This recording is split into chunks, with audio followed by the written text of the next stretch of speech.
اچھا جی، بسم اللہ الرحمن الرحیم، ایاک نعبد و ایاک نستعین۔ دیکھیں، ویکسین آج ہی پہنچی ہے پاکستان، اور میں آپ کو پالیسی گورنمنٹ کی بتا دوں کہ سب سے پہلے ہماری کوشش ہے کہ جس کو کہتے ہیں front line health workers, doctors اور نرسز جو ہسپتالوں میں کام کرتی ہیں اور جن کو کرونا کے مریضوں سے ہر روز جن کے قریب ہوتے ہیں، تو سب سے پہلے ہماری کوشش ہے کہ ویکسین ان کو لگائی جائے، اور اس کے بعد پھر یہ ایک کرائیٹیرین کے مطابق جو 60 سال کی عمر سے زیادہ لوگ ہیں یا جن کو کوئی ایسی بیماری ہیں کہ اگر کرونا ہو جائے تو اس سے کمپلیکیشنز پیدا ہو سکتی ہیں، پھر ان کی باری آئے گی۔ تو یہ آپ فکر نہ کریں، اس میں کوئی امیر غریب میں نہیں دیکھا جائے گا، اس میں صرف کرائیٹیرین دیکھا جائے گا کہ کس کو پہلے لگنی چاہیے، اور انشاءاللہ کوشش کریں گے کہ زیادہ تر ہم لوگوں کو اس سال کے جیسے سال گزرتا رہے گا تو انشاءاللہ ان کو کور کر سکیں گے۔ اگلے کالر ہیں ہمارے ساتھ اسماعیل عباسی۔ جی اسماعیل صاحب، بات کیجیے گا۔ جی، السلام علیکم وزیر اعظم صاحب، السلام علیکم فیصل صاحب۔ تو میں سوال کرنے سے پہلے اس بات کو سراہنا چاہوں گا کہ یہ جو سوال کی نشست آپ لوگوں نے شروع کی، یہ بہت خوش آئند ہے۔ کسی بھی معاشرے میں سوال بہت اہم ہے، تو یہ بس اتنی سی بات کے بعد میں سوال کی طرف آتا ہوں، اور میرا سوال خان صاحب کا جو ایک نظریہ ہے ریاست مدینہ کا جو کانسیپٹ خان صاحب پیش کرتے ہیں، اور یہ الیکشن سے پہلے بھی تھا اور میں بھی ان لوگوں میں سے تھا جس نے ووٹ کیا، اس آواز اس بات کے لیے۔ تو خان صاحب سے سوال یہ ہے کہ یہ جو ایک رومانس آج ہماری قوم کا اس کانسیپٹ کے ساتھ آپ نے بنایا ہے، تو کیا آپ سمجھتے ہیں کہ یہ رومانس اسی طرح برقرار رہے گا؟ کہیں ایسا تو نہیں ہوگا کہ یہ ایک مغالطہ ہو جائے، فیلسی ہو جائے، انٹلیکچوئل فیلسی کا شکار ہو جائیں ہم، اور جو کانسیپٹ ریاست مدینہ کا ہمارے ذہن میں ہے وہ کہیں ڈسٹارٹ تو نہیں ہو جائے گا؟ کیونکہ ہم دیکھتے ہیں کہ لوگ جب بات کرتے ہیں اسلام آباد پولیس کے ہاتھوں اسامہ ستی کا قتل ہو، سائیوال واقعہ ہو، تو لوگ کہتے ہیں کہ جی یہ ریاست مدینہ ہے۔ تو کہیں ہم جس چیز کو یولوجائز کرنا چاہتے ہیں، سراہنا چاہتے ہیں، جس کو بہت اٹھانا چاہتے ہیں، کہیں ہم اس گرینڈ وہ جو ڈیزائن ہے، کہیں ایسا نہ ہو کہ وہ خواب جو ہے وہ اور خواب کا ٹوٹنا جو ہے وہ بڑا۔ جی جی جی جی بیسکلی آپ یہ کہہ رہے ہیں کہیں فیل نہ ہو جائیں۔ دیکھیں، میں آپ کو دو مختلف چیزیں بتانا چاہتا ہوں کہ اللہ نے مجھے شاید زیادہ آزمایا اور باقی لوگوں سے زیادہ کامیابی دی، یعنی مختلف چیزوں میں زندگی میں نے بڑے بڑے گولز رکھے، کرکٹ میں، پھر ایز کیپٹن، پھر شوکت خانم، پھر نمل یونیورسٹی، اور پھر ایک وہ آدمی جس کی کوئی پولیٹیکل بیک گراؤنڈ نہیں تھی، وہ ایک 2 پارٹی سسٹم کے اندر وہ ایک پارٹی بناتا ہے، اور پھر ایک جد و جہد کے بعد وہ پارٹی اقتدار میں آ جاتی ہے، اور 2 پارٹی سسٹم جو دنیا میں کہیں نہیں ٹوٹتا۔ یہ یاد رکھیں کہ جدھر 2 پارٹیز ہیں وہ تیسری پارٹی کا آنا ناممکن ہے۔ امریکہ میں دیکھ لیں، انگلینڈ میں دیکھ لیں، اس وقت آپ ہندوستان میں دیکھ لیں، جدھر بھی دیکھ لیں۔ تو لہٰذا کہنے کا مقصد یہ ہے کہ یہ ساری چیزیں جب میں کرنے گیا، تو جس طرح آج آپ کہہ رہے ہیں کہ مدینہ کی ریاست ایک یہ ایسے خواب ہی نہ رہ جائے، تو یہ سب نے مجھے زندگی میں کہا کہ یہ چیزیں نہیں ہو سکتی۔ جو بھی میں نے کام کیا ہے، دنیا کہتی تھی یہ چیزیں نہیں ہو سکتی۔ اور وہ کیوں کہتی ہے دنیا؟ یہ یاد رکھیں، اور میں نوجوانوں کے لیے بھی بات کر رہا ہوں کہ کبھی آپ لوگوں کی باتوں سے یہ نہ ہو کہ اپنی خواب کے پیچھے نہ جائیں۔ دنیا ہمیشہ وہ چیزیں کہے گی جو ساری دنیا کرتی ہے، لیکن جب آپ کوئی ہٹ کی چیز کریں گے تو دنیا آپ کو ڈسکریج کرے گی کہ یہ نہیں ہو سکتا۔ تو پہلے تو میں یہ آپ کو بتا دوں کہ اللہ نے انسان کے اندر وہ طاقت دی ہے، جب انسان کو اشرف المخلوقات بنایا ہے تو اللہ نے انسان میں وہ چیز دی ہے جو اس نے فرشتوں کو کہا کہ میں نے تمہیں بھی نہیں دی۔ تو ہم اس کی عظیم مخلوق ہیں، ہمارے میں بہت صلاحیتیں ہیں، ہم کیونکہ کہیں نہ کہیں راستے میں اپنی خواب کے پیچھے نہیں جاتے، ہم اپنے دل کی خواہشوں کے پیچھے نہیں جاتے، ہم ڈر جاتے ہیں، ہم معاشرے ہمیں کہتا ہے کہ یہ نہیں ہو سکتا، تو ہم راستے میں وہ کام نہیں کرتے جو ہمارا دل کہتا ہے، ہم پھر وہ کام کرتے ہیں جو کہ ساری دنیا چاہتی ہے ہم کریں۔ آج تک دنیا میں کسی نے بھی کوئی بڑا کام کیا ہے تو ہر آدمی، ہر اس انسان کو دنیا نے کہا یہ نہیں ہو سکتا۔ جب پہلا آدمی ماؤنٹ ایورسٹ پہ چڑھا تھا، دنیا کے سب سے اونچے پہاڑ پہ، تو اس سے پہلے تو یا مر گیا تھا کوئی یا فیل ہو گیا تھا، تو لوگوں نے اسے کہا کہ تم نہ کرو، یا دیوانہ ہے جو کہ کوشش کر رہا ہے۔ تو یہ یاد رکھیں کہ انسان کا جو دل کہتا ہے اس کے پیچھے جانا چاہیے، اور پھر جب جائے گا تو پل جلا کے جائے کہ اب اس کی واپسی کوئی نہیں ہے۔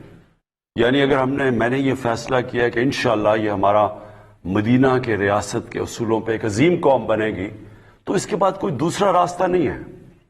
اب آ جائیں جی مدینہ کی ریاست، یہ سمجھ رہے ہیں، اور انشاءاللہ اب ہم پاکستان کے اندر 7، 8 اور 9 کلاسز میں ہر سکول کے اندر سبجیکٹ رکھ رہے ہیں سیرت نبی، کہ وہ کیا تھی مدینہ کی ریاست، کیونکہ لوگوں کو پتہ ہی نہیں ہے اس چیز کا۔ وہ کوئی ایک چیز ملک میں خراب ہوتی ہے وہ کہتے جی مدینہ کی ریاست کدھر گئی۔ مدینہ کی ریاست ایک بڑی خواب تھی، ایک ماڈرن ریاست تھی، دنیا میں پہلی دفعہ اس طرح کے کانسیپٹس آئے، ایک جمہوری کلچر آیا، قانون کی بالادستی آئی، کوئی قانون سے اوپر نہیں تھا۔ جب نبی صلی اللہ علیہ وسلم نے کہا کہ میری بیٹی بھی قانون توڑے گی تو اس کو بھی سزا ملے گی، کوئی قانون سے اوپر نہیں تھا۔ پھر ایک انسانیت کا نظام تھا جس کو فلاحی ریاست کہتے ہیں، ریاست نے اپنے کمزور طبقے کی ذمہ داری لی تھی، یہ بڑے کانسیپٹ تھے۔ پھر میرٹ تھی، پھر انسانی حقوق تھے، انسان کا جو بھی رنگ ہو، جو بھی دین ہو، سب قانون کے سامنے ایک برابر تھے۔ بڑی یعنی یہ جو سوچ تھی، جو نبی صلی اللہ علیہ وسلم کا آخری خطبہ تھا، وہ ہیومن رائٹس کا، جو آج یو این کا چارٹر دیکھ لیں تو وہ تب انہوں نے تقریباً 1500 سال پہلے وہ چارٹر دیا تھا انسانیت کا۔ تو یہ سارے جو کانسیپٹس تھے یہ ماڈرن کانسیپٹس تھے، اور جب بھی مسلمان دنیا کوئی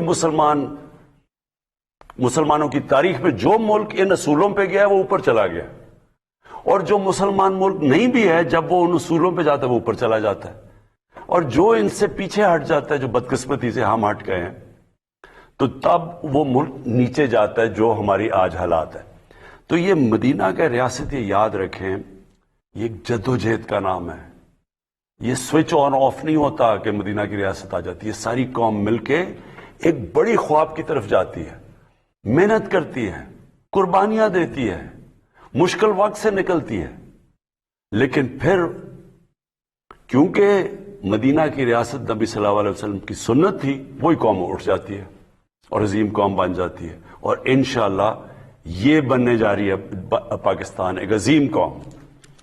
جی اگلے کالر سے ہم بات کریں گے، ہمارے ساتھ لائن پر ہیں گلگت سے شعیب جی، آپ مخاطب ہیں پرائم منسٹر عمران خان سے۔ السلام علیکم سر۔ جی وعلیکم السلام۔ ہاں سر، میں شعیب بول رہا ہوں گلگت سے۔ مجھے بڑی خوشی ہے سر کہ میں ایک ایسے وزیر اعظم سے بات کر رہا ہوں ملک کے تاریخ کے، جو کہ براہ راست عوام سے بات کرنا چاہتے ہیں، ان کے مسائل سننا چاہتے ہیں۔ تو سر میرے بنیادی طور پہ 2 سوال ہیں۔ ہلو جی جی آ رہی آواز؟ ہاں سر، میرے بنیادی طور پہ 2 سوال ہیں۔ پہلا سوال میرا یہ ہے کہ سر گلگت بلتستان جو ہے وہ سی پیک کا گیٹ وے ہے۔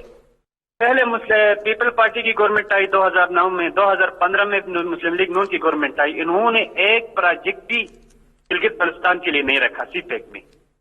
سر اتنا بڑا گیٹ وے ہے، پورے پاکستان میں بڑے بڑے مہنگا پروجیکٹ ہیں، گلگت بلتستان کے لیے بہت بڑی زیادتی ہے، گلگت بلتستان کے لوگوں کے لیے۔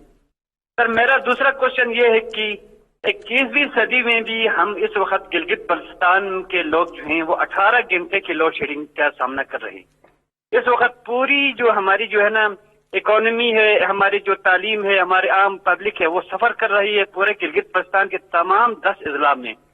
سر شدید ترین لوڈ شیڈنگ ہے، سردی میں نہ ہیٹنگ کے لیے کوئی مسئلہ ہے، وہ ہم کر سکتے ہیں نا، اور میرا تمام مسئلے جو ہے نا وہ بجلی کے ساتھ ہی، اگر ہماری یہ بجلی کا ایشو جو حل ہو جاتا ہے تو ہم بہت سے مسئلے سے وہ ہمارے وہ ہو جائیں گے سر. تو میری گزارش یہ ہوگی کہ سر یہ جو سی پیک میں ہے اس میں ہمارے جو شونٹر پاس اور گلگت چترال ایکسپریس وے کو اگر رکھ دیں تو ایک تو یہ ہوگا کہ ہمیں کراکرم ہائی وے کے متبادل ہمیں سڑک ملے گی اور ہمارا جو سفر جو ہوگا وہ سال بھر جاری رہے گا پورے سال کے 12 مہینوں میں. تو میرے ہی سوال ہے آپ کی، بڑی مہربانی سر. جی اچھا، میں آپ کو پہلے تو گلگت بلتستان کے اوپر جو چیز کہنا چاہتا ہوں، یہ آپ نے سمجھ نہیں ہے بات. ہر جگہ کا ایک خاص چیز ہوتی ہے کہ وہ جس کو کمپیریٹو ایڈوانٹیج کہتے ہیں، کہ وہ باقی جگہوں سے اس میں کوئی خاص چیز ہوتی ہے جو وہ ڈیولپ ہو سکتی ہے. ہر جگہ پہ ہے. مثلا کبھی بھی گلگت بلتستان کراچی یا فیصل آباد یا سیالکوٹ کی طرح کا انڈسٹریل ہب نہیں بن سکتا. آپ جو مرضی کر لیں وہ نہیں ہو سکتا. لیکن گلگت بلتستان وہ جگہ بن سکتی ہے جو دنیا کا ٹورزم کا ہب بن سکتا ہے. آپ کو میں مثال دیتا ہوں کہ سوئٹزرلینڈ جو سارا جو گلگت بلتستان یا ناردرن ایریاز ہمارے ہیں، سوئٹزرلینڈ اس سے آدھا ہے، اس کا سائز اس سے آدھا ہے. اور سوئٹزرلینڈ ٹورزم میں ہر سال 80 ارب ڈالر کماتا ہے. اب یہ سوچیں کہ پاکستان ساری جو ایکسپورٹ کرتا ہے وہ 25 ارب ڈالر ہے، سارا پاکستان، اور صرف سوئٹزرلینڈ اپنی ٹورزم سے 80 ارب ڈالر کماتا ہے. تو جو گلگت بلتستان ہے وہ دگنا ہے سوئٹزرلینڈ سے. یہاں کے پہاڑ اس سے بہت زیادہ بڑے ہیں، یہاں خوبصورتی اس سے بہت زیادہ ہے، کیونکہ میں نے تو سوئٹزرلینڈ دیکھا ہوا ہے اور سارا گلگت بلتستان دیکھا. یہ سمجھ لیں کہ اگر ہم کانسنٹریٹ صرف ٹورزم پہ کریں، یہ سارا علاقہ وہ خوشحال ہو سکتا ہے جو آپ سوچ بھی نہیں سکتے. ہاں سی پیک کے بھی راستے میں ہیں، بالکل ٹھیک ہے. ہاں کئی ایسی ہم وہاں انڈسٹری لگا سکتے ہیں، یہ بھی ٹھیک ہے. ہر قسم کی انڈسٹری وہاں نہیں لگ سکتی. لیکن یہ میں آپ کو کہہ دوں کہ جو اب میری سوچ ہے، میں نے آپ کے چیف منسٹر سے میری بات چیت بھی ہوئی ہے کہ انشاءاللہ ہم پورا زور لگا رہے ہیں کہ ہم نے اس کو ٹورزم کا ہب بنانا ہے. دوسری چیز جو بجلی کی آپ نے بات کی، یہاں ہے ہائیڈرو الیکٹریسٹی. اب تک مسئلہ یہ رہا کہ وہاں اگر ہائیڈرو الیکٹرک یعنی پانی پہ بجلی بنائیں گے تو اس کو کیسے، اتنا لمبا وہ راستہ ہے، اس کو نکالیں گے کیسے. لیکن میں نے فیصلہ کیا ہے، اور یہ میں نے پچھلے ہفتے ہی آرڈر کیا ہے کہ ہم ایک گرڈ سٹیشن بنانے لگے ہیں گلگت بلتستان میں، کیونکہ ہمیں پتہ ہے وہاں مسئلہ آپ کو پڑا ہوا ہے بجلی کا. دوسری چیز، ہم چھوٹے چھوٹے ہائیڈرو بجلی یعنی پانی کے اوپر بجلی کے وہ جنریشن کے پلانٹس لگانے لگے ہیں، یہ بھی ہم اب کرنے لگے ہیں. تو اور تیسری چیز سڑکیں. آپ نے بات ٹھیک کی کہ ٹورزم تب ہوتی ہے جب ایک ایریا کو ایک سڑک کھول دیتی ہے ٹورزم کے لیے.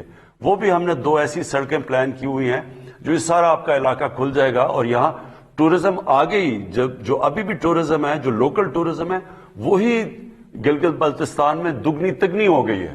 لیکن اگر ہم نے یہ سڑکیں بھی مزید کھول دیں تو آپ دیکھیں گے کہ لوگوں کو وہاں ایسی خوشحالی آ سکتی ہے آپ کو کہ جو لوگ گلگت بلتستان میں باہر جا کے نوکریاں کرتے ہیں ان کو جانے کی ضرورت نہیں پڑے گی.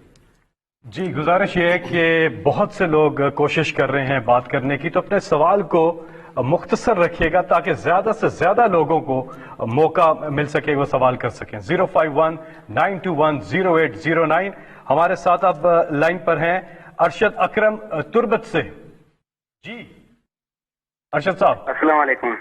السلام علیکم. جی وعلیکم السلام. میرا سوال ارشد اکرم بات کر رہا ہوں تربت سے. میرا سر کوشچن ہے آپ سے. سر کچھ مہینے پہلے آپ نے یہاں وزٹ کیا تھا تربت میں، کچھ پروجیکٹس کے بھی یونیورسٹی میں ابتدا بھی کیے تھے، لیکن ہمارا ایشو یہ ہے کہ بلوچستان میں سر کہ ہم دور دراز علاقے میں بڑی مشکل سے اپنے گھر سے پیدل جا کر پہلے اسکول کی تعلیم حاصل کر لیتے ہیں، اس کے بعد کالج کی، اور پھر یونیورسٹی کے لیے ہم لوگ 5-6 ٹرانسپورٹ چینج کرنا پڑتا ہے، تعلیم حاصل کرنے پڑتے ہیں. اور تعلیم ڈگری حاصل کرنے کے لیے سر ہم نے بہت ڈسپلن کے ساتھ یونیورسٹی میں جا کر ڈگری حاصل کی، لیکن سر اس کے باوجود یہاں نہ پرائیویٹ سیکٹر میں یا نہ کہ گورنمنٹ سیکٹر میں جاب اپرچونیٹیز کچھ بھی نہیں ہیں. تو سر ہم کریں تو کیا کریں اور جائیں تو کدھر جائیں سر؟ پہلا سوال سر یہ ہے میرا سر ایک دوسرا سوال ہے چھوٹا سا جو انٹرنیٹ کے حوالے سے ایجوکیشن فیسلٹی اور ایجوکیشن ڈیولپمنٹ کے لیے انٹرنیٹ بہت ضروری ہے سر، لیکن تربت میں سر اتنے سال ہو گئے ہیں انٹرنیٹ سے تربت پورا ڈسٹرکٹ محروم ہے سر، اس کی بندش کے لیے آپ کچھ اقدامات کریں۔ جی بہت بہت شکریہ جی۔ دیکھیں ارشد، پہلی تو میں آپ کو پہلا پوائنٹ بتاؤں کہ بلوچستان کا مسئلہ یہ ہے کہ علاقہ بہت بڑا ہے، آبادی بہت کم ہے، اور جو بیچ میں ڈسٹنسز ہیں یعنی فاصلے بہت زیادہ ہیں، تو اس لیے اس کی جو ڈیولپمنٹ ہے وہ ایک آسان نہیں ہے، کیونکہ ڈیولپمنٹ کیسے ہوتی ہے کہ جب زیادہ لوگ ایک جگہ پہ جمع ہو جاتے ہیں تو ان کو پھر سہولتیں دینا، وہاں یونیورسٹیز، کالجز وغیرہ، انڈسٹری بنانا آسان ہو جاتا ہے۔ تو جب اتنے بڑے فاصلے ہوں تو ایک تو یہ مسئلہ ہے بلوچستان کا۔ دوسری چیز کہ جو پولیٹیکل سیٹ اپ رہا بلوچستان میں، اس نے بھی بلوچستان کے لوگوں کو نقصان پہنچایا ہے۔ ہوا کیا ہے کہ وہاں جو پولیٹیکل لوگ آئے ہیں بلوچستان میں، انہوں نے بجائے اس کے کہ وہاں کا پیسہ نیچے تک جاتا، وہ اوپر ہی رہ گیا ہے۔ تو جو ایک اچھا بلدیاتی نظام آنا چاہیے تھا، جو بلوچستان کے لیے بہت ضروری ہے کہ آپ کا ڈائریکٹ پیسہ گاؤں میں جائے، جو دور دراز علاقے کے گاؤں ہیں ادھر پیسہ جائے، وہ پیسہ چلا جاتا ہے اوپر اور وہ وہاں سے نیچے جاتا نہیں ہے۔ تو اس کے لیے ایک بلدیاتی نظام بہت ضروری ہے بلوچستان میں۔ یہ میں دوسری آپ کو بات کر رہا ہوں۔ اب آگے میں تربت بھی گیا تھا اور ہم نے ایک پیکج دیا۔ جو جنوبی بلوچستان ہے وہ ایک تو بلوچستان پیچھے رہ گیا، جنوبی بلوچستان اور بھی پیچھے رہ گیا، تو ہم نے ایک بڑا پیکج کیا ہے اور یہ انشاءاللہ بلوچستان کی تاریخ میں سب سے بڑا پیکج ہے۔ یہ پورا دیا ہے اور اس میں کوشش مختلف چیزوں کے اندر پیکج دیا ہے۔ ایک تو کنیکٹیوٹی دی ہے، انٹرنیٹ کی آپ بات کر رہے ہیں، یہ بہت ضروری ہے۔ انٹرنیٹ اب ایک ڈیولپمنٹ کا ایک طریقہ بن گیا ہے۔ ابھی تک قبائلی علاقے میں اور بلوچستان کے کئی علاقوں کے اندر 3G 4G نہیں تھا اور وہ کنیکٹیوٹی نہیں تھی، لیکن اس کی وجہ سیکیورٹی تھی، کیونکہ دہشت گرد بھی اس کو استعمال کرتے ہیں اور اس لیے دہشت گردی سے بچنے کے لیے نہیں تھا۔ لیکن ہم نے فیصلہ اب کیا ہے کہ ہم اپنے نوجوان جو ان دور دراز علاقوں میں رہتے ہیں اور خاص طور پہ بلوچستان کے کئی علاقوں میں جدھر نہیں تھا اور جو پرانا قبائلی علاقہ تھا ادھر بھی ہم نے اب فیصلہ کیا ہے کہ ہم ان کو 3G 4G دیں گے تاکہ لوگوں کے پاس کنیکٹیوٹی ہو۔ لیکن صرف مجھے آپ سے ایک چیز کہنی پڑے گی کہ تھوڑا آپ کو صبر کرنا پڑے گا۔ فیصلہ تو ہم نے کر لیا ہے کہ بلوچستان کو ڈیولپ کرنا، اور جو بھی ہمارے علاقے جس طرح پرانا قبائلی علاقہ جو اب مرج ڈسٹرکٹس جسے کہتے ہیں وہ پیچھے رہ گیا تھا، اس کو جو علاقے مثلا DG خان، روجان، یہ بھی علاقے پیچھے رہ گئے، اور اندرون سندھ وہاں بھی بہت غربت ہے۔ ہم نے فیصلہ تو کیا ہے اب ان کو ڈیولپ کرنا، لیکن تھوڑا سا آپ کو صبر اس لیے کرنا پڑے گا کہ گورنمنٹ کے پاس جس طرح کی وسائل چاہیے وہ اس وقت ہمارے پاس ہیں نہیں، اور ہمارے پاس جیسے جیسے وسائل بڑھتے جائیں گے ہم کریں گے۔ اور میں یہ آپ کو کہہ دوں کہ بلوچستان میں جو مدنیات مثلا جو آپ کی منرل ویلتھ ہے، جیسی یہ نکلے گی ہماری کوشش ہے کہ وہ ادھر ہی خرچ ہو، تاکہ وہاں کے لوگوں کو پہلے ہم ان کو اوپر اٹھائیں اور پھر اس کا کسی اور علاقے میں جائے۔ جی اب ہمارے ساتھ ہیں لاہور سے ثانیہ۔ السلام علیکم پرائم منسٹر صاحب، آپ سے ہماری بہت سی امیدیں وابستہ ہیں۔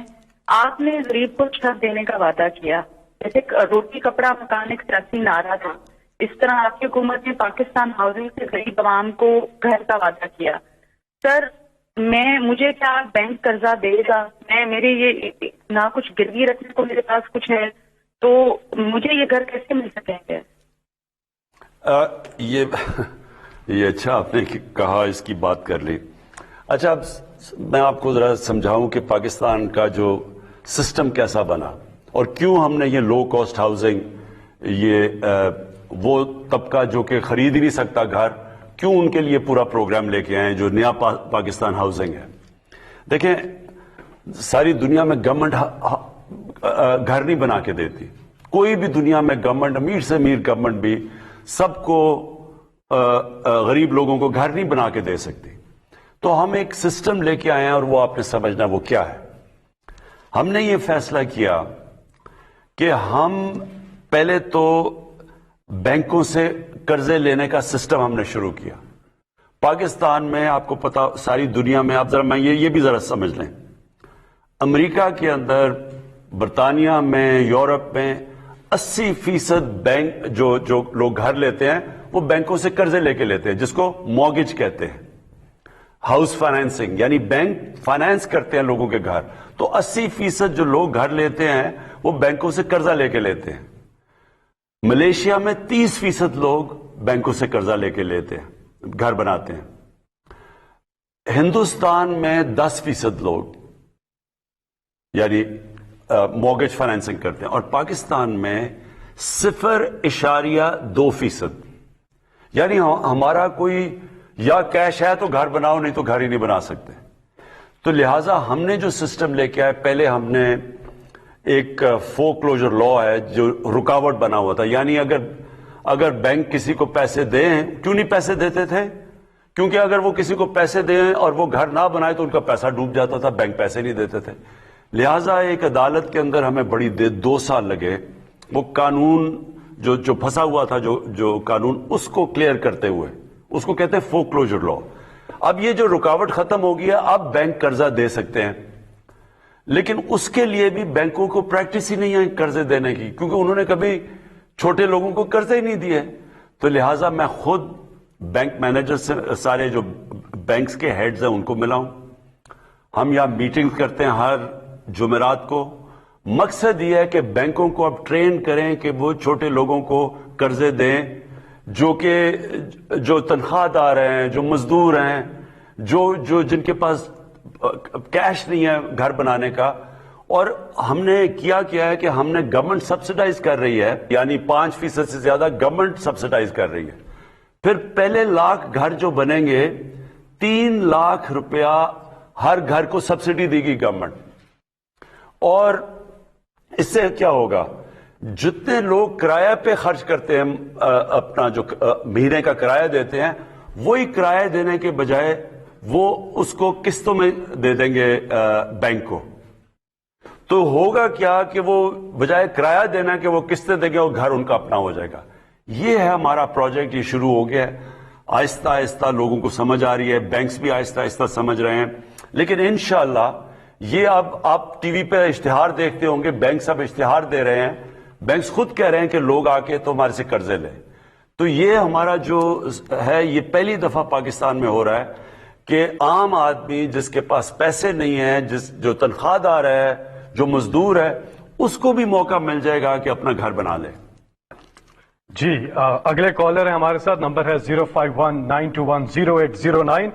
اظہر محمود اوان. جی السلام علیکم. وعلیکم السلام. سر میرا کوشچن ہے بنیادی طور پہ ناموس رسالت صلی اللہ علیہ وسلم اور اسلاموفوبیا پہ. خان صاحب کی ماشاءاللہ جو سپیچ تھی UN میں سر, وہ بہت امپریسو سپیچ تھی, لیکن اس کے بعد پھر انٹرنیشنلی 2-3 ایونٹس ہوئے.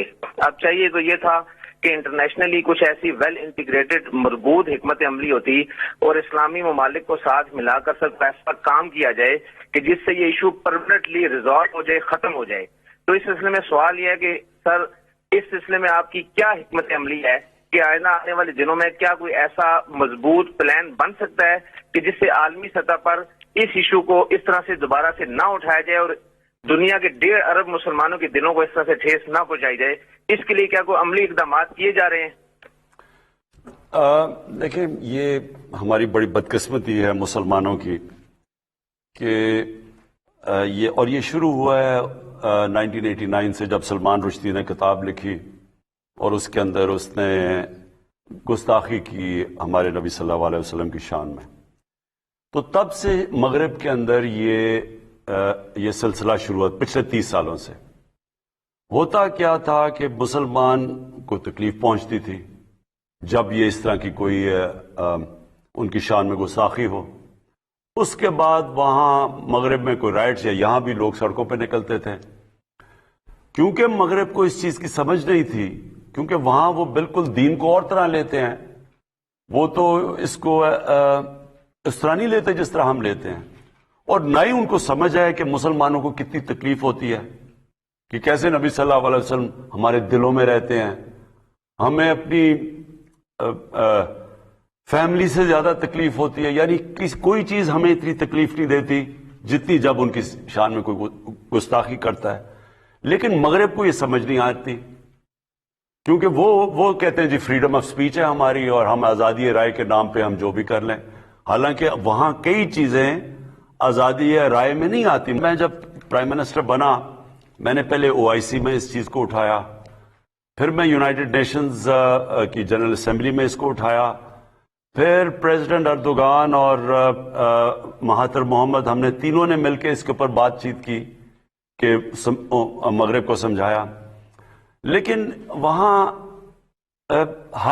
کئی تو فتنہ جان کے کرتے ہیں، زیادہ تر لوگوں کو سمجھ نہیں ہے. تو جب فرانس میں ہوا، پھر صرف 2 پرائم منسٹرز نے اس کے اوپر بات کی، جو ایک پریزیڈنٹ اردوغان تھے اور دوسرے میں تھا.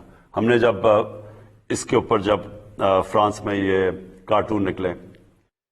اب دیکھیں مسئلہ کیا ہے، جب تک مسلمان ملک کے ہیڈ سب مل کے اس کے اوپر ایک آواز میں بات نہیں کریں گے، یہ مسئلہ حل نہیں ہونے لگا. اور میں نے سارے مسلمان ہیڈز کو خط بھی لکھے. یہ جب فرانس کے اندر ابھی ہوا تو میں نے سارے مسلمان سربراہوں کو خط لکھے اور کہا ان کو کہ ہم سب کو مل کے ایک آواز میں کہنا پڑے گا کہ یہ آزادی رائے کی آڑ لے کے مسلمانوں کو تکلیف نہ پہنچائیں، نبی صلی اللہ علیہ وسلم کی شان میں گستاخی کر کے. اب یہ ایک جد و جہد ہے، یہ ہمیں کرنا، مسلسل اس کے اوپر کام کرنا پڑے گا، اور مجھے پورا یقین ہے کہ ہم کامیاب ہو جائیں گے. وزیر اعظم عمران خان، جس انداز میں آپ نے تحفظ ناموس رسالت کو پوری دنیا میں انٹرنیشنل فورمز پر اجاگر کیا، چاہے وہ UN ہو چاہے OIC ہو، آپ نے سچے عاشق رسول صلی اللہ علیہ وسلم ہونے کا ثبوت دیا ہے. اور یہ دعا ہے کہ اللہ تعالیٰ اس عظیم کام میں آپ کے شامل حال ہو. دیوانہ بنا جانا جس خواب میں ہو جائے دیدار نبی حاصل، اے عشق کبھی مجھ کو نیند ایسی سلا جانا. آج کے اس نشست کا آغاز کرتے ہیں. پہلے کالر ہمارے ساتھ کون ہے؟ جی السلام علیکم. وعلیکم السلام. جی کون صاحب کہاں سے؟ جی حیدرآباد بات کر رہا ہوں، ساہیوال سے. جی آپ پرائم منسٹر صاحب سے کیا بات کریں گے؟ جی وزیر اعظم صاحب السلام علیکم. جی وعلیکم السلام. جی میرا نام حیدرآباد ہے اور میرا تعلق ساہیوال کے گاؤں 9 بمبی سے ہے. جناب وزیر اعظم صاحب، میں آپ سے یہ درخواست کرنا چاہ رہا تھا کہ کورونا کی ویکسین ماشاءاللہ آپ کی حکومت اب پاکستان میں لا رہی ہے. جناب بہت زبردست اقدام ہے. میری درخواست ہے کہ جناب یہ چھوٹے شہروں میں جیسا کہ ساہیوال ہے اور دیگر ہیں کیسے پہنچے گی اور عام آدمی کو کیسے ملے گی؟ کہیں ایسا تو نہیں کہ بڑے بڑے لوگ خود ہی لگوا لیں اور عام لوگ رہ جائیں؟ تو جناب آپ ذرا اس پر نظر رکھیے گا. آپ سے بہت امیدیں ہیں ہماری. شکریہ. اچھا جی، بسم اللہ الرحمن الرحیم. ایاک نعبد و ایاک نستعین. دیکھیں ویکسین آج ہی پہنچی ہے پاکستان، اور میں آپ کو پالیسی گورنمنٹ کی بتا دوں کہ سب سے پہلے ہماری کوشش ہے کہ جس کو کہتے ہیں front line health workers, doctors اور نرسز جو ہسپتالوں میں کام کرتی ہیں اور جن کو کرونا کے مریضوں سے ہر روز جن کے قریب ہوتے ہیں، تو سب سے پہلے ہماری کوشش ہے کہ ویکسین ان کو لگائی جائے. اور اس کے بعد پھر یہ ایک کرائیٹیرین کے مطابق جو 60 سال کی عمر سے زیادہ لوگ ہیں یا جن کو کوئی ایسی بیماری ہیں کہ اگر کرونا ہو جائے تو اس سے کمپلیکیشنز پیدا ہو سکتی ہیں، پھر ان کی باری آئے گی. تو یہ آپ فکر نہ کریں، اس میں کوئی امیر غریب میں نہیں دیکھا جائے گا. اس میں صرف کرائیٹیرین دیکھا جائے گا کہ کس کو پہلے لگنی چاہیے، اور انشاءاللہ کوشش کریں گے کہ زیادہ تر ہم لوگوں کو اس سال کے جیسے سال گزرتا رہے گا تو انشاءاللہ ان کو کور کر سکیں گے. اگلے کالر ہیں ہمارے ساتھ اسماعیل عباسی. جی اسماعیل صاحب بات کیجیے گا. جی السلام علیکم وزیر اعظم صاحب، السلام علیکم فیصل صاحب. تو میں سوال کرنے سے پہلے اس بات کو سراہنا چاہوں گا کہ یہ جو سوال کی نشست آپ لوگوں نے شروع کی، یہ بہت خوش آئند ہے. کسی بھی معاشرے میں سوال بہت اہم ہے. تو یہ بس اتنی سی بات کے بعد میں سوال کی طرف آتا ہوں. اور میرا سوال خان صاحب کا جو ایک نظریہ ہے ریاست مدینہ کا جو کانسیپٹ خان صاحب پیش کرتے ہیں، اور یہ الیکشن سے پہلے بھی تھا اور میں بھی ان لوگوں میں سے تھا جس نے ووٹ کیا اس آواز اس بات کے لیے. تو خان صاحب سے سوال یہ ہے کہ یہ جو ایک رومانس آج ہماری قوم کا اس کانسیپٹ کے ساتھ آپ نے بنایا ہے، تو کیا آپ سمجھتے ہیں کہ یہ رومانس اسی طرح برقرار رہے گا؟ کہیں ایسا تو نہیں ہوگا کہ یہ ایک مغالطہ ہو جائے، فیلسی ہو جائے، انٹلیکچوئل فیلسی کا شکار ہو جائیں ہم، اور جو کانسیپٹ ریاست مدینہ کا ہمارے ذہن میں ہے وہ کہیں ڈسٹارٹ تو نہیں ہو جائے گا؟ چونکہ ہم دیکھتے ہیں کہ لوگ جب بات کرتے ہیں اسلام آباد پولیس کے ہاتھوں اسامہ ستی کا قتل ہو، سائیوال واقعہ ہو، تو لوگ کہتے ہیں کہ یہ ریاست مدینہ ہے. تو کہیں ہم جس چیز کو یولوجائز کرنا چاہتے ہیں، سراہنا چاہتے ہیں، جس کو بہت اٹھانا چاہتے ہیں، کہیں ہم اس گرینڈ وہ جو ڈیزائن ہے کہیں ایسا نہ ہو کہ وہ خواب جو ہے وہ اور خواب کا ٹوٹنا جو ہے وہ بڑا. جی جی جی جی بیسکلی آپ یہ کہہ رہے ہیں کہیں فیل نہ ہو جائیں. دیکھیں، میں آپ کو دو مختلف چیزیں بتانا چاہتا ہوں کہ اللہ نے مجھے شاید زیادہ آزمایا اور باقی لوگوں سے زیادہ کامیابی دی. یعنی مختلف چیزوں میں زندگی میں نے بڑے بڑے گولز رکھے، کرکٹ میں، پھر ایز کیپٹن، پھر شوکت خانم، پھر نمل یونیورسٹی، اور پھر ایک وہ آدمی جس کی کوئی پولیٹیکل بیک گراؤنڈ نہیں تھی، وہ ایک 2 پارٹی سسٹم کے اندر وہ ایک پارٹی بناتا ہے، اور پھر ایک جد و جہد کے بعد وہ پارٹی اقتدار میں آ جاتی ہے. اور 2 پارٹی سسٹم جو دنیا میں کہیں نہیں ٹوٹتا. یہ یاد رکھیں کہ جدھر 2 پارٹیز ہیں وہ تیسری پارٹی کا آنا ناممکن ہے. امریکہ میں دیکھ لیں، انگلینڈ میں دیکھ لیں، اس وقت اب ہندوستان میں دیکھ لیں، جدھر بھی دیکھ لیں.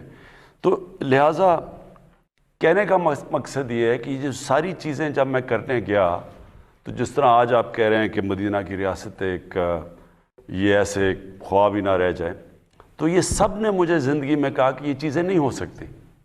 جو بھی میں نے کام کیا ہے، دنیا کہتی تھی یہ چیزیں نہیں ہو سکتی.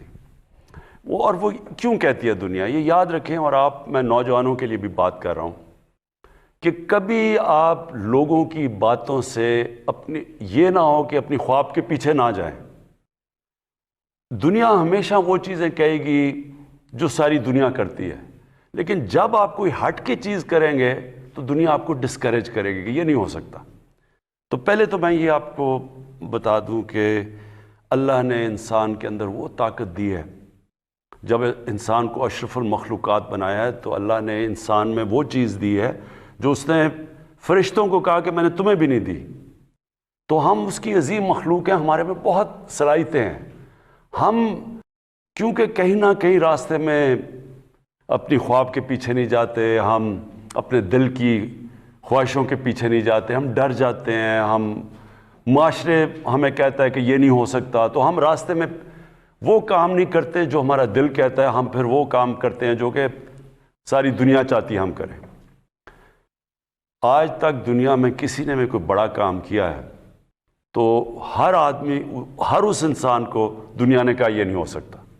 جب پہلا آدمی ماؤنٹ ایورسٹ پہ چڑھا تھا، دنیا کے سب سے اونچے پہاڑ پہ، تو اس سے پہلے تو یا مر گیا تھا کوئی یا فیل ہو گیا تھا. تو لوگوں نے اسے کہا کہ تم نہ کرو، یا دیوانہ ہے جو کہ کوشش کر رہا ہے. تو یہ یاد رکھیں کہ انسان کا جو دل کہتا ہے اس کے پیچھے جانا چاہیے، اور پھر جب جائے گا تو پل جلا کے جائے کہ اب اس کی واپسی کوئی نہیں ہے. یعنی اگر میں نے یہ فیصلہ کیا ہے کہ انشاءاللہ یہ ہمارا مدینہ کے ریاست کے اصولوں پہ ایک عظیم قوم بنے گی، تو اس کے بعد کوئی دوسرا راستہ نہیں ہے. اب آ جائیں جی مدینہ کی ریاست، یہ سمجھ رہے ہیں. اور انشاءاللہ اب ہم پاکستان کے اندر 7، 8 اور 9 کلاسز میں ہر سکول کے اندر سبجیکٹ رکھ رہے ہیں سیرت نبی، کہ وہ کیا تھی مدینہ کی ریاست، کیونکہ لوگوں کو پتہ ہی نہیں ہے اس چیز کا. وہ کوئی ایک چیز ملک میں خراب ہوتی ہے وہ کہتے ہیں جی مدینہ کی ریاست کدھر گئی. مدینہ کی ریاست ایک بڑی خواب تھی, ایک ماڈرن ریاست تھی. دنیا میں پہلی دفعہ اس طرح کے کانسیپٹس آئے, ایک جمہوری کلچر آیا, قانون کی بالادستی آئی. کوئی قانون سے اوپر نہیں تھا. جب نبی صلی اللہ علیہ وسلم نے کہا کہ میری بیٹی بھی قانون توڑے گی تو اس کو بھی سزا ملے گی, کوئی قانون سے اوپر نہیں تھا. پھر ایک انسانیت کا نظام تھا جس کو فلاحی ریاست کہتے ہیں. ریاست نے اپنے کمزور طبقے کی ذمہ داری لی تھی. یہ بڑے کانسیپٹ تھے. پھر میرٹ تھی, پھر انسانی حقوق تھے. انسان کا جو بھی رنگ ہو, جو بھی دین ہو, سب قانون کے سامنے ایک برابر تھے. یعنی یہ جو سوچ تھی, جو نبی صلی اللہ علیہ وسلم کا آخری خطبہ تھا, وہ ہیومن رائٹس کا, جو آج یو این کا چارٹر دیکھ لیں تو وہ تب انہوں نے تقریباً 1500 سال پہلے وہ چارٹر دیا تھا انسانیت کا. تو یہ سارے جو کانسیپٹس تھے یہ ماڈرن کانسیپٹس تھے. اور جب بھی مسلمان دنیا کوئی مسلمانوں کی تاریخ میں جو ملک ان اصولوں پہ گیا ہے وہ اوپر چلا گیا, اور جو مسلمان ملک نہیں بھی ہے جب وہ ان اصولوں پہ جاتا ہے وہ اوپر چلا جاتا ہے. اور جو ان سے پیچھے ہٹ جاتا ہے, جو بدقسمتی سے ہم ہٹ گئے ہیں, تو تب وہ ملک نیچے جاتا ہے, جو ہماری آج حالات ہے. تو یہ مدینہ کا ریاست, یہ یاد رکھیں, یہ ایک جدوجہد کا نام ہے. یہ سوئچ آن آف نہیں ہوتا کہ مدینہ کی ریاست آ جاتی ہے. ساری قوم مل کے ایک بڑی خواب کی طرف جاتی ہے, محنت کرتی ہے, قربانیاں دیتی ہے, مشکل وقت سے نکلتی ہے. لیکن پھر کیونکہ مدینہ کی ریاست نبی صلی اللہ علیہ وسلم کی سنت تھی, وہی قوم اٹھ جاتی ہے اور عظیم قوم بن جاتی ہے. اور انشاءاللہ یہ بننے جا رہی ہے پاکستان, ایک عظیم قوم. جی اگلے کالر سے ہم بات کریں گے. ہمارے ساتھ لائن پر ہیں گلگت سے شعیب. جی آپ مخاطب ہیں پرائم منسٹر عمران خان سے. السلام علیکم سر. جی وعلیکم السلام. ہاں سر, میں شعیب بول رہا ہوں گلگت سے. مجھے بڑی خوشی ہے سر کہ میں ایک ایسے وزیر اعظم سے بات کر رہا ہوں ملک کے تاریخ کے, جو کہ براہ راست عوام سے بات کرنا چاہتے ہیں, ان کے مسائل سننا چاہتے ہیں. تو سر میرے بنیادی طور پہ 2 سوال ہیں. ہلو. جی جی آ رہی آواز. ہاں سر, میرے بنیادی طور پہ 2 سوال ہیں. پہلا سوال میرا یہ ہے کہ سر گلگت بلتستان جو ہے وہ سی پیک کا گیٹ وے ہے. پہلے پیپل پارٹی کی گورنمنٹ آئی 2009 میں, 2015 میں مسلم لیگ نون کی گورنمنٹ آئی. انہوں نے ایک پروجیکٹ بھی گلگت بلتستان کے لیے نہیں رکھا سی پیک میں. سر اتنا بڑا گیٹ وے ہے, پورے پاکستان میں بڑے بڑے مہنگا پروجیکٹ ہیں, گلگت بلتستان کے لیے یہ بہت بڑی زیادتی ہے, گلگت بلتستان کے لوگوں کے لیے. سر میرا دوسرا کوشچن یہ ہے کہ 21ویں صدی میں بھی ہم اس وقت گلگت بلتستان کے لوگ جو ہیں وہ 18 گھنٹے کی لوڈ شیڈنگ کا سامنا کر رہے ہیں. اس وقت پوری جو ہماری جو ہے نا اکانومی ہے, ہماری جو تعلیم ہے, ہمارے عام پبلک ہے, وہ سفر کر رہی ہے پورے گلگت بلتستان کے تمام 10 اضلاع میں. سر شدید ترین لوڈ شیڈنگ ہے. سردی میں نہ ہیٹنگ کے لیے کوئی مسئلہ ہے وہ ہم کر سکتے ہیں نہ, اور میرے تمام مسئلے جو ہے نا وہ بجلی کے ساتھ ہی. اگر ہماری بجلی کا ایشو جو حل ہو جاتا ہے تو ہم بہت سے مسئلے سے وہ ہمارے وہ ہو جائیں گے سر. تو میری گزارش یہ ہوگی کہ سر یہ جو سی پیک میں ہے, اس میں ہمارے جو شونٹر پاس اور گلگت چترال ایکسپریس وے کو اگر رکھ دیں تو ایک تو یہ ہوگا کہ ہمیں کراکرم ہائی وے کے متبادل ہمیں سڑک ملے گی, اور ہمارا جو سفر جو ہوگا وہ سال بھر جاری رہے گا, پورے 4 سال کے 12 مہینوں میں. تو میرے ہی سوال ہے. آپ کی بڑی مہربانی سر. جی اچھا, میں آپ کو پہلے تو گلگت بلتستان کے اوپر جو چیز کہنا چاہتا ہوں, یہ آپ نے سمجھنی ہے بات.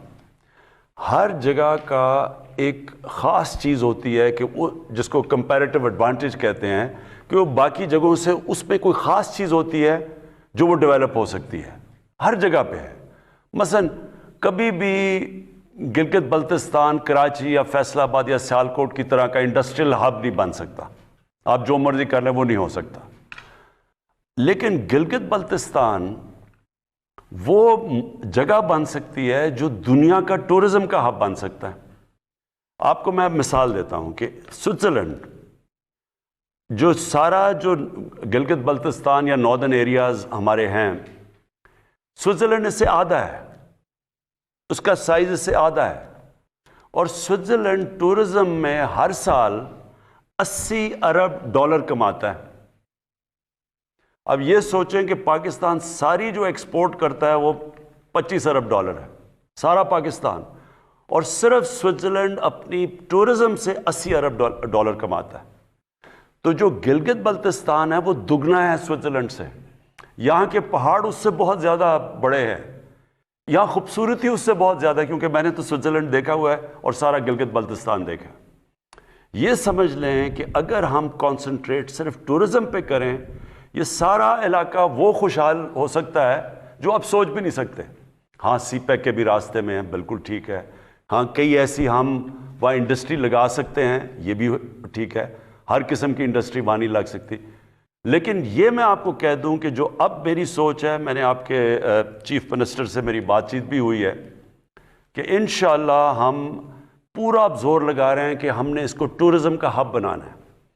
دوسری چیز جو بجلی کی آپ نے بات کی، یہاں ہے ہائیڈرو الیکٹریسٹی۔ اب تک مسئلہ یہ رہا ہے کہ وہاں اگر ہائیڈرو الیکٹرک یعنی پانی پہ بجلی بنائیں گے تو اس کو کیسے، اتنا لمبا وہ راستہ ہے، اس کو نکالیں گے کیسے؟ لیکن میں نے فیصلہ کیا ہے، اور یہ میں نے پچھلے ہفتے ہی آرڈر کیا ہے کہ ہم ایک گرڈ سٹیشن بنانے لگے ہیں گلگت بلتستان میں، کیونکہ ہمیں پتہ ہے وہاں مسئلہ آپ کو پڑا ہوا ہے بجلی کا۔ دوسری چیز، ہم چھوٹے چھوٹے ہائیڈرو بجلی یعنی پانی کے اوپر بجلی کے وہ جنریشن کے پلانٹس لگانے لگے ہیں، یہ بھی ہم اب کرنے لگے ہیں۔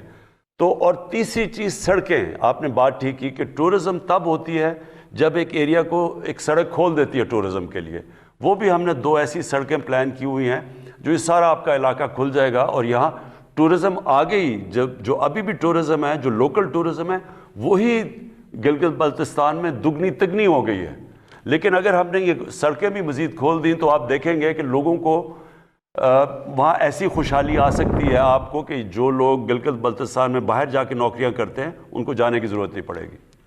جی، گزارش یہ ہے کہ بہت سے لوگ کوشش کر رہے ہیں بات کرنے کی، تو اپنے سوال کو مختصر رکھیے گا تاکہ زیادہ سے زیادہ لوگوں کو موقع مل سکے وہ سوال کر سکیں۔ 051-921-0809 ہمارے ساتھ اب لائن پر ہیں ارشد اکرم تربت سے۔ جی ارشد صاحب، السلام علیکم۔ السلام علیکم جی وعلیکم السلام۔ میرا سوال ارشد اکرم بات کر رہا ہوں تربت سے۔ میرا سر کوشچن ہے آپ سے سر، کچھ مہینے پہلے آپ نے یہاں وزٹ کیا تھا تربت میں، کچھ پروجیکٹس کے بھی یونیورسٹی میں ابتدا بھی کیے تھے، لیکن ہمارا ایشو یہ ہے کہ بلوچستان میں سر کہ ہم دور دراز علاقے میں بڑی مشکل سے اپنے گھر سے پیدل جا کر پہلے اسکول کی تعلیم حاصل کر لیتے ہیں، اس کے بعد کالج کی، اور پھر یونیورسٹی کے لیے ہم لوگ 5-5 6 ٹرانسپورٹ چینج کرنا پڑتا ہے، تعلیم حاصل کرنے پڑتے ہیں۔ اور تعلیم ڈگری حاصل کرنے کے لیے سر ہم نے بہت ڈسپلین کے ساتھ یونیورسٹی میں جا کر ڈگری حاصل کی، لیکن سر اس کے باوجود یہاں نہ پرائیویٹ سیکٹر میں یا نہ کہ گورنمنٹ سیکٹر میں جاب اپرچونیٹیز کچھ بھی نہیں ہیں۔ تو سر ہم کریں تو کیا کریں اور جائیں تو کدھر جائیں سر؟ پہلا سوال سر یہ ہے میرا سر۔ ایک دوسرا سوال ہے چھوٹا سا جو انٹرنیٹ کے حوالے سے ہے، ایجوکیشن فیسلٹی اور ایجوکیشن ڈیولپمنٹ کے لیے انٹرنیٹ بہت ضروری ہے سر، لیکن تربت میں سر اتنے سال ہو گئے ہیں انٹرنیٹ سے تربت پورا ڈسٹرکٹ محروم ہے سر۔ اس کی بندش کے لیے آپ کچھ اقدامات کریں۔ جی بہت بہت شکریہ جی۔ دیکھیں ارشد، پہلی تو میں آپ کو پہلا پوائنٹ بتاؤں کہ بلوچستان کا مسئلہ یہ ہے کہ علاقہ بہت بڑا ہے، آبادی بہت کم ہے، اور جو بیچ میں ڈسٹنسز ہیں یعنی فاصلے بہت زیادہ ہیں، تو اس لیے اس کی جو ڈیولپمنٹ ہے وہ ایک آسان نہیں ہے، کیونکہ ڈیولپمنٹ کیسے ہوتی ہے کہ جب زیادہ لوگ ایک جگہ پہ جمع ہو جاتے ہیں تو ان کو پھر سہولتیں دینا، وہاں یونیورسٹیز کالجز وغیرہ انڈسٹری بنانا آسان ہو جاتا ہے۔ تو جب اتنے بڑے فاصلے ہوں تو ایک تو یہ مسئلہ ہے بلوچستان کا۔ دوسری چیز کہ جو پولیٹیکل سیٹ اپ رہا ہے بلوچستان میں، اس نے بھی بلوچستان کے لوگوں کو نقصان پہنچایا ہے۔ ہوا کیا ہے کہ وہاں جو پولیٹیکل لوگ آئے ہیں بلوچستان میں، انہوں نے بجائے اس کے کہ وہاں کا پیسہ نیچے تک جاتا، وہ اوپر ہی رہ گیا۔ تو جو ایک اچھا بلدیاتی نظام آنا چاہیے تھا، جو بلوچستان کے لیے بہت ضروری ہے کہ آپ کا ڈائریکٹ پیسہ گاؤں میں جائے، جو دور دراز علاقے کے گاؤں ہیں ادھر پیسہ جائے، وہ پیسہ چلا جاتا ہے اوپر اور وہ وہاں سے نیچے جاتا نہیں ہے۔ تو اس کے لیے ایک بلدیاتی نظام بہت ضروری ہے بلوچستان میں۔ یہ میں دوسری آپ کو بات کر رہا ہوں۔ اب آگے میں تربت بھی گیا تھا اور ہم نے ایک پیکج دیا۔ جو جنوبی بلوچستان ہے وہ ایک تو بلوچستان پیچھے رہ گیا ہے، جنوبی بلوچستان اور بھی پیچھے رہ گیا ہے۔ تو ہم نے ایک بڑا پیکج کیا ہے اور یہ انشاءاللہ بلوچستان کی تاریخ میں سب سے بڑا پیکج ہے۔ یہ پورا دیا ہے اور اس میں کوشش مختلف چیزوں کے اندر پیکج دیا ہے۔ ایک تو کنیکٹیوٹی دی ہے، انٹرنیٹ کی آپ بات کر رہے ہیں، یہ بہت ضروری ہے۔ انٹرنیٹ اب ایک ڈیولپمنٹ کا ایک طریقہ بن گیا ہے۔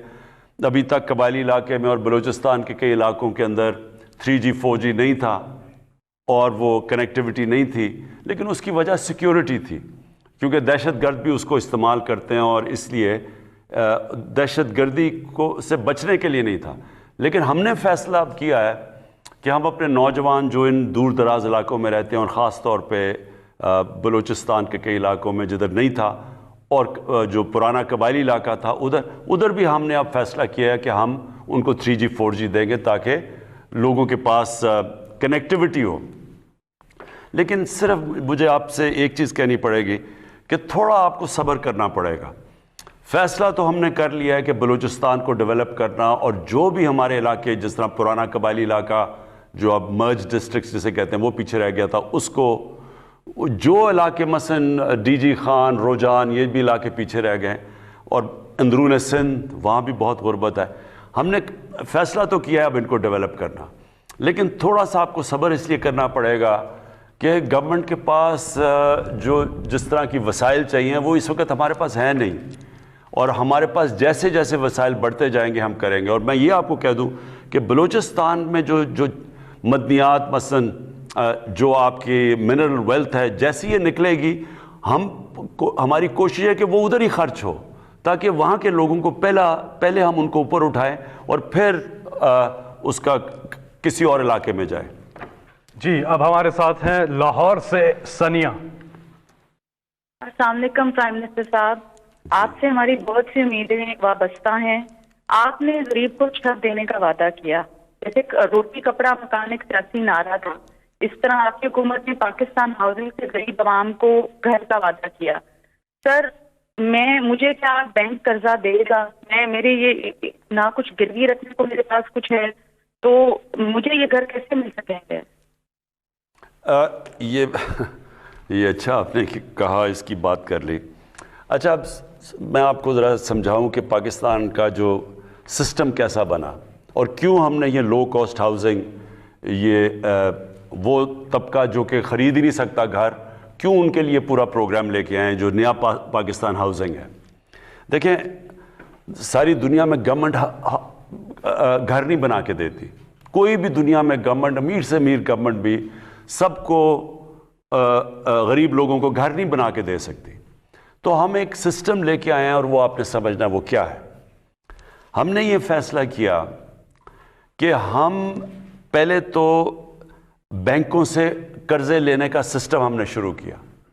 پاکستان میں آپ کو پتا، ساری دنیا میں آپ ذرا یہ بھی ذرا سمجھ لیں، امریکہ کے اندر، برطانیہ میں، یورپ میں 80% بینک جو لوگ گھر لیتے ہیں وہ بینکوں سے قرضے لے کے لیتے ہیں، جس کو مورگیج کہتے ہیں، ہاؤس فائنینسنگ، یعنی بینک فائنینس کرتے ہیں لوگوں کے گھر۔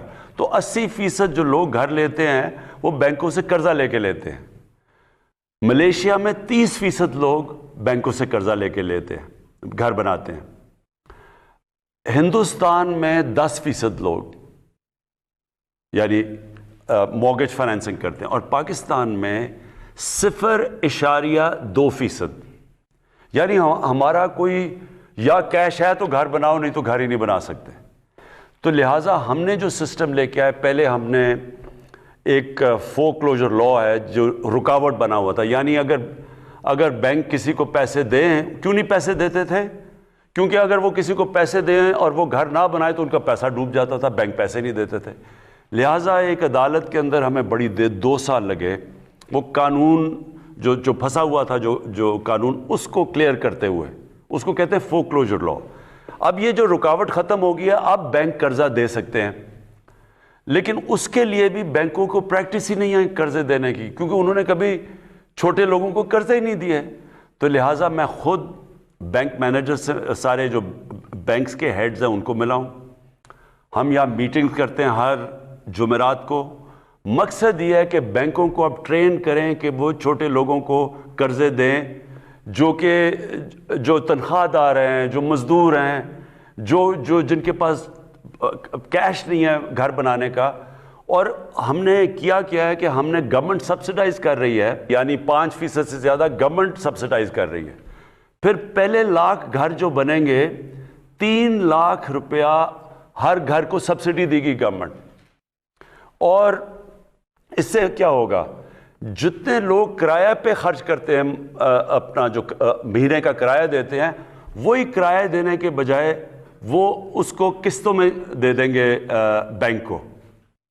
تو ہوگا کیا کہ وہ بجائے کرایہ دینا کہ وہ قسطیں دیں گے, وہ گھر ان کا اپنا ہو جائے گا. یہ ہے ہمارا پروجیکٹ, یہ شروع ہو گیا ہے. آہستہ آہستہ لوگوں کو سمجھ آ رہی ہے, بینکس بھی آہستہ آہستہ سمجھ رہے ہیں. لیکن انشاءاللہ یہ اب آپ ٹی وی پہ اشتہار دیکھتے ہوں گے, بینکس اب اشتہار دے رہے ہیں, بینکس خود کہہ رہے ہیں کہ لوگ آ کے تو ہمارے سے قرضے لیں.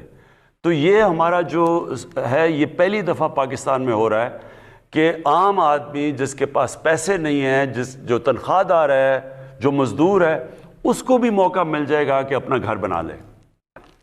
جی اگلے کالر ہیں ہمارے ساتھ, نمبر ہے 0519210809, اظہر محمود اوان. جی السلام علیکم. وعلیکم السلام. سر میرا کوشچن ہے بنیادی طور پہ ناموس رسالت صلی اللہ علیہ وسلم اور اسلاموفوبیا پہ.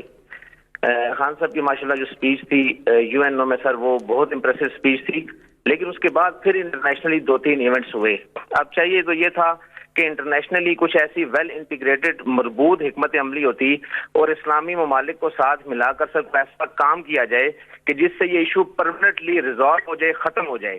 تو اس سلسلے میں سوال یہ ہے کہ سر اس سلسلے میں آپ کی کیا حکمت عملی ہے کہ آئندہ آنے والے دنوں میں کیا کوئی ایسا مضبوط پلان بن سکتا ہے کہ جس سے عالمی سطح پر اس ایشو کو اس طرح سے دوبارہ سے نہ اٹھایا جائے اور دنیا کے 1.5 ارب مسلمانوں کے دلوں کو اس طرح سے ٹھیس نہ پہنچائی جائے؟ اس کے لیے کیا کوئی عملی اقدامات کیے جا رہے ہیں؟ دیکھیں, یہ ہماری بڑی بدقسمتی ہے مسلمانوں کی کہ یہ شروع ہوا ہے 1989 سے, جب سلمان رشدی نے کتاب لکھی اور اس کے اندر اس نے گستاخی کی ہمارے نبی صلی اللہ علیہ وسلم کی شان میں. تو تب سے مغرب کے اندر یہ سلسلہ شروع ہوا پچھلے 30 سالوں سے. ہوتا کیا تھا کہ مسلمان کو تکلیف پہنچتی تھی جب یہ اس طرح کی کوئی ان کی شان میں گستاخی ہو. اس کے بعد وہاں مغرب میں کوئی رائٹس, یا یہاں بھی لوگ سڑکوں پہ نکلتے تھے, کیونکہ مغرب کو اس چیز کی سمجھ نہیں تھی, کیونکہ وہاں وہ بالکل دین کو اور طرح لیتے ہیں.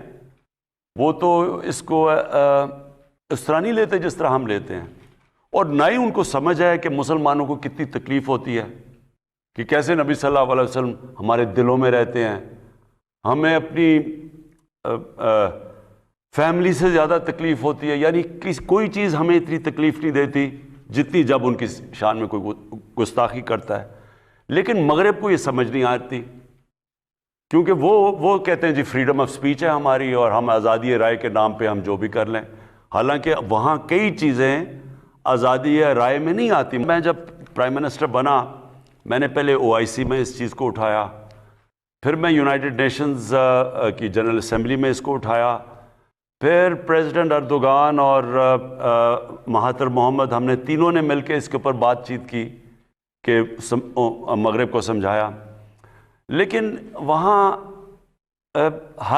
کئی تو فتنہ جان کے کرتے ہیں, زیادہ تر لوگوں کو سمجھ نہیں ہے. تو جب فرانس میں ہوا, پھر صرف 2 پرائم منسٹرز نے اس کے اوپر بات کی, جو ایک پریزیڈنٹ اردوغان تھے اور دوسرے میں تھا. ہم نے جب اس کے اوپر فرانس میں یہ کارٹون نکلے. اب دیکھیں مسئلہ کیا ہے, جب تک مسلمان ملک کے ہیڈ سب مل کے اس کے اوپر ایک آواز میں بات نہیں کریں گے, یہ مسئلہ حل نہیں ہونے لگا. اور میں نے سارے مسلمان ہیڈز کو خط بھی لکھے یہ جب فرانس کے اندر ابھی ہوا تو میں نے سارے مسلمان سربراہوں کو خط لکھے اور کہا ان کو کہ ہم سب کو مل کے ایک آواز میں کہنا پڑے گا کہ یہ آزادی رائے کی آڑ لے کے مسلمانوں کو تکلیف نہ پہنچائیں، نبی صلی اللہ علیہ وسلم کی شان میں گستاخی کر کے۔ اب یہ ایک جد و جہد ہے، یہ ہمیں کرنا، مسلسل اس کے اوپر کام کرنا پڑے گا، اور مجھے پورا یقین ہے کہ ہم کامیاب ہو جائیں گے۔ وزیر اعظم عمران خان، جس انداز میں آپ نے تحفظ ناموس رسالت کو پوری دنیا میں انٹرنیشنل فورمز پر اجاگر کیا، چاہے وہ UN ہو چاہے OIC ہو، آپ نے سچے عاشق رسول صلی اللہ علیہ وسلم ہونے کا ثبوت دیا ہے، اور یہ دعا ہے کہ اللہ تعالیٰ اس عظیم کام میں آپ کے شامل حال ہو۔ یہاں پر ہم ایک وقفہ لیں گے اور وقفے کے بعد مزید جو کالرز ہیں ان سے بات ہوگی۔ وزیر اعظم عمران خان ٹیلی فون کے ذریعے عوام کے سوالات کے جواب دے رہے تھے۔ ان کا کہنا ہے بینک اب خود ٹی وی پر اشتہار دے رہے ہیں اور کہہ رہے ہیں کہ لوگ آ کر قرض لیں۔ جیل کھول دیں پاکستان کے، تو وہ بیچارے لوگوں کا کیا قصور ہے؟ ان کی تو چوریاں چھوٹی چھوٹی ہیں، کسی کی لاکھ روپے چوری ہے، کسی نے بھینس چوری کی، کسی نے کوئی موٹر سائیکل چوری کیا، تو وہ بیچارے جو جیلوں میں بھرے ہوئے ہیں ان کا کیا قصور ہے؟ پھر دیکھیں، ایک ملک، میں اپنی ساری قوم کو یہ سمجھانا چاہتا ہوں، دنیا کی تاریخ اٹھا کے دیکھیں، کوئی دنیا میں ملک آج تک آگے بڑھ ہی نہیں سکا جدھر قانون کی بالادستی نہ ہو، رول آف لا نہ ہو۔ کوئی دنیا میں ملک دیکھ لیں، جب ایک ملک آگے بڑھتا ہے وہ صرف ایک چیز سے بڑھتا ہے، خوشحالی صرف ایک وجہ سے آتی ہے، جدھر قانون کی بالادستی ہوتی ہے۔ جس ملک کے اندر جس کی لاٹھی اس کی بھینس، مائٹ از رائٹ، جس ملک میں قانون نہیں ہوتا، آج مجھے بتا دیں ایک ملک جو ترقی کیا ہو، اور وہ ہوتا کیا چیز تباہ کرتی ہے ملک کو؟ میں مدینہ کی ریاست کے ہمارے سرکار مدینہ نبی صلی اللہ علیہ وسلم، انہوں نے یہ سب یاد رکھ لیں، دنیا میں اس طرح کا لیڈر نہیں آیا، نہ آ سکتا ہے، نہ آیا۔ انہوں نے کہا کہ بڑی قومیں تمہارے سے پہلے تباہ ہوئی، طاقتور کے لیے ایک قانون، کمزور کے لیے دوسرا۔ یہ NRO ہے، مطلب کہ طاقتور کو آپ NRO دے دیں، غریب لوگوں کو جیلوں میں بھر دیں۔ یہ قوم کی تباہی کا راستہ ہے۔ آج دنیا کا نقشہ اٹھا کے دیکھیں، ایک ایک ملک دیکھیں، کون سا خوشحال ملک ہے اور کون سا غریب ترین ملک ہے۔ وسائل کا اس میں کوئی دخل اندازی نہیں ہے۔ جو سب سے وسائل میں امیر ترین ملک ہیں وہ اس وقت غریب ترین ہے، وہ غربت سب سے زیادہ ہے۔ اور جن ملکوں کے اندر ہے ہی نہیں، وسائل ہے ہی نہیں، مثلا سوئٹزرلینڈ میں تو صرف ٹورزم ہی ہے، یا اسکینڈینیویا کے ملکوں میں کیا ان کی خاص چیز ہے؟ کچھ بھی نہیں ہے، لیکن وہاں خوشحال ترین ملک ہے۔ وجہ اس کی کہ وہاں قانون ہے، وہاں رول آف لا ہے۔ اور دوسرے ملکوں کے اندر جدھر یہ آپ ملک اٹھا کے دیکھ لیں، غریب ملکوں کو دیکھ لیں، ایک ایک ملک کو آپ دیکھ لیں کہ وہاں اسی طرح کے کرپٹ پرائم منسٹر آتے ہیں، کرپٹ پریزیڈنٹس آتے ہیں، وہ دونوں ہاتھوں سے وہ اور ان کی منسٹرز ملک کو لوٹتے ہیں، وہ سارے ملک کا پیسہ باہر لے جاتے ہیں۔ وہ کیوں باہر لے جانے پڑتے ہیں؟ کیونکہ اگر وہ ملک میں رکھیں گے تو پیسہ نظر آ جائے گا، اس لیے چوری کر کے ملک سے پیسہ جب باہر دگنا نقصان کرتے ہیں ملک کو۔ منی لانڈرنگ جو ہے، جب ایک غریب ملک کا پیسہ باہر جاتا ہے وہ دگنا نقصان کرتا ہے۔ وہ کیسے نقصان کرتا ہے؟ ڈالر خریدنے پڑتے ہیں باہر بھیجنے کے لیے، یا حوالہ ہنڈی سے ڈالر لیتے ہیں پھر باہر جاتا ہے۔ وہ ڈالر جب آپ ملک سے باہر بھیجتے ہیں، ڈالر کم ہوتے ہیں، جب ڈالر کم ہوتا ہے تو روپیہ گر جاتا ہے آپ کا، جب روپیہ گرتا ہے تو ساری چیزیں مہنگی ہوتی ہیں۔ مہنگائی کیسے ہوتی ہے؟ جب روپیہ گر جاتا ہے آپ کا، جو چیز باہر سے لاتے ہو، تیل، بجلی، کھانا پینے، سب مہنگی ہو جاتی ہیں۔ آج جو سب سے بڑی وجہ غریب ملکوں کے اندر غربت کیا وجہ ہے؟ کہ وہاں اس طرح کے بیٹھے ہوئے ہیں ڈاکو چور جو اوپر آ کے ملک لوٹ کے ساروں نے اپنے ملکوں کو کنگال کر دیا، مقروض کر دیا۔ مہاتر محمد نے ملیشیا کو اٹھا کے عثمانوں پہ لے گیا۔ جیسے ہی مہاتر محمد 20 سال کے بعد گئے، ادھر بھی ایک اس طرح کا آدمی آ گیا، جس طرح ہمارے یہ جو APDM ٹائپ لوگ ہیں، اس نے بھی آ کے اپنا ملک لوٹا، منی لانڈرنگ کی۔ اس کا کیا نتیجہ ہوا؟ وہ ملیشیا جو خوشحال ترین ملک تھا وہ مقروض ہو گیا، اور وہ آج ان کا پرائم منسٹر جیل میں ہے جس نے اس کو مقروض کیا تھا۔ کہنے کا میرا مقصد یہ ہے کہ اگر آپ نے اس ملک کو اٹھانا ہے، اس کو عظیم ملک بننا ہے، مدینہ کی ریاست کے اصولوں پہ کھڑا کرنا ہے، تو طاقتور کا زیادہ ضروری ہے کہ ان کا احتساب کریں بجائے کمزوروں کا۔ کبھی آج تک کسی ملک کو پٹواریوں نے اور تھانے داروں نے نہیں ختم کیا، پرائم منسٹر اور اس کے وزیروں نے جب چوری کیا تب ملک تباہ ہوا ہے۔ اور پھر جب ایک ملک کا قانون طاقتور ڈاکوں کو نہیں پکڑ سکتا تو ملک تباہ ہو جاتا ہے۔ تو یہ جو آج آپ یہ سارے ملک کے بڑے بڑے ڈاکو اکٹھے ہو کے ان یونین بنا کے اور میرے پہ پریشر ڈال رہے ہیں 2.5 سالوں سے کہ جی ہمیں NRO دے دو، میں نے جس دن اس ملک ان چوروں کو NRO دے دیا نا، یہ یاد رکھنا، میں اس ملک سے سب سے بڑی غداری کروں گا۔ جنرل مشرف کے دور میں ان دونوں کے یہ پچھلے 10 سالوں سے بہت بہتر دور تھا، ہر چیز بہتر تھی، قرضے بھی اتنے نہیں تھے۔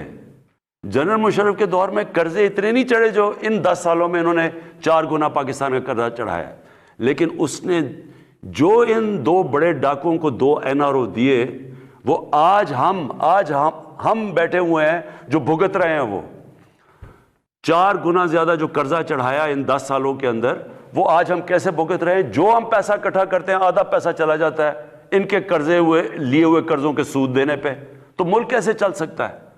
اور یہ صرف اور صرف جنرل مشرف نے سب سے بڑا ظلم کیا اس ملک پہ کہ وہ 2 لوگ جو کہ سب سے بڑے، جن کی ثابت ہوگی کرپشن، یہ جو براڈ شیٹ ہے یہ کیا چیز ہے کہ اس کے اندر پتہ چل گیا ان کے پیسے، ان کو NRO دے کے دونوں کو NRO دے دیا، سرے محل اس کو NRO دے دیا، پیسے پاکستان آنے تھے، NRO دے کے وہ بھی آصف زرداری نے پیسے رکھ لیے، 60 ملین سوئٹزرلینڈ میں پڑے ہوئے تھے، وہ اس کو پاکستان کو آنے تھے، وہ NRO دے کے وہ اپنی جیب میں۔ سارا یہ جو ہدایبہ پیپر ملک سارا اوپن اینڈ شٹ کیس تھا، NRO دے کے، اور وہ جو اس کی بار پراپرٹیز پکڑی براڈ شیٹ میں وہ ساری معاف ہو گئی۔ تو نقصان کس کو ہوا؟ آج پاکستان وہ نقصان اٹھا رہا ہے۔ جی اگلے کالر ہے وہاڑی سے عظمت علی۔ جی عظمت۔ جی جناب وزیر اعظم صاحب السلام علیکم۔ وعلیکم السلام۔ سر ہر ماہ میں 2 دفعہ پیٹرولیم مصنوعات بڑھ جاتی ہیں، جس کی وجہ سے ہر چیز پہ مہنگائی آ جاتی ہے۔ جو دہاڑی دار طبقہ، جو مطلب کہ چھوٹا کسان ہے، وہ اس چکی میں پس رہا ہے، کوئی شفقت کی جائے اس پہ۔ دیکھیں یہ سب سے تکلیف دہ چیز ہے، مہنگائی، اور مجھے اس چیز کا پورا احساس ہے کہ اس وقت ہمارے لوگوں کے اوپر ایک مشکل وقت آیا ہوا ہے مہنگائی کی وجہ سے۔ لیکن یہ بھی ضروری ہے آپ سب کا کہ سمجھنا کہ یہ مہنگائی ہوتی کیوں ہے۔ میں اگر ہر ہفتے میٹنگ لیتا ہوں مہنگائی کی، ایک چیز دیکھتا ہوں کہ کون سی چیز کی قیمت کیوں چڑھ رہی ہے، تو یہ سوچیں کہ اگر مجھے اتنی یہ اس کے یعنی میرے ذہن پہ یہ اتنا پڑا ہوا ہے تو یہ کیوں نہیں، یہ مہنگائی ہے کیا، ہوتی کیوں ہے؟ تو یہ میں ذرا چاہتا ہوں کہ آج آپ سب سمجھ لیں۔ دیکھیں مہنگائی کی سب سے بڑی وجہ کیا ہوتی ہے؟ اس کی سب سے بڑی وجہ یہ ہوتی ہے کہ جب ہمارا روپیہ گرتا ہے، اور روپیہ کیوں گرتا ہے یہ بھی پہلے آپ سمجھ لیں۔ روپیہ اس لیے گرتا ہے کہ جب آپ ملک میں جو ڈالرز آ رہے ہیں وہ کم ہیں اور ملک سے ڈالر باہر زیادہ ہیں، جو جا رہے ہیں وہ زیادہ ہیں۔ یہ کیوں منی لانڈرنگ اتنی بری، یہ اتنا بڑا ہمارے لیے عذاب بنا ہوا ہے؟ ایک اندازے کے مطابق، اور میرے خیال میں اس سے زیادہ پیسہ باہر جاتا ہے، جو امریکہ کا جو اسٹیٹ ڈپارٹمنٹ ہے اس نے ایک پیپر چھاپا تھا غالباً کوئی 8-9 سال پہلے کہ 10 ارب ڈالر ہر سال پاکستان سے باہر جاتا ہے منی لانڈرنگ ہو کے، یعنی چوری ہو کے نا، اس چوری کا پیسہ 10 ارب ڈالر باہر جاتا ہے۔ پھر اگر ہماری امپورٹس اور ایکسپورٹس، مثلا جو چیزیں ہم دنیا کو ایکسپورٹ کر رہے ہیں وہ کم ہیں اور امپورٹ زیادہ ہیں، تو ظاہر ہے کہ وہ جب ڈالر کم ہوں گے ڈالر اوپر چلا جائے گا، روپیہ نیچے آ جائے گا۔ تو پہلے یہ سمجھیں کہ روپیہ گرتا کیوں ہے۔ جب ہمیں حکومت ملی تو جو اس ملک کے اندر امپورٹس تھیں، جو ڈالر ملک سے باہر جا رہے تھے، وہ 60 ارب ڈالر تھے، اور ایکسپورٹس جس سے ملک میں ڈالر آنے تھے وہ 20 ارب ڈالر تھی. پاکستان کی تاریخ کا سب سے بڑا یہ خسارہ تھا جس کو ٹریڈ گیپ کہتے ہیں.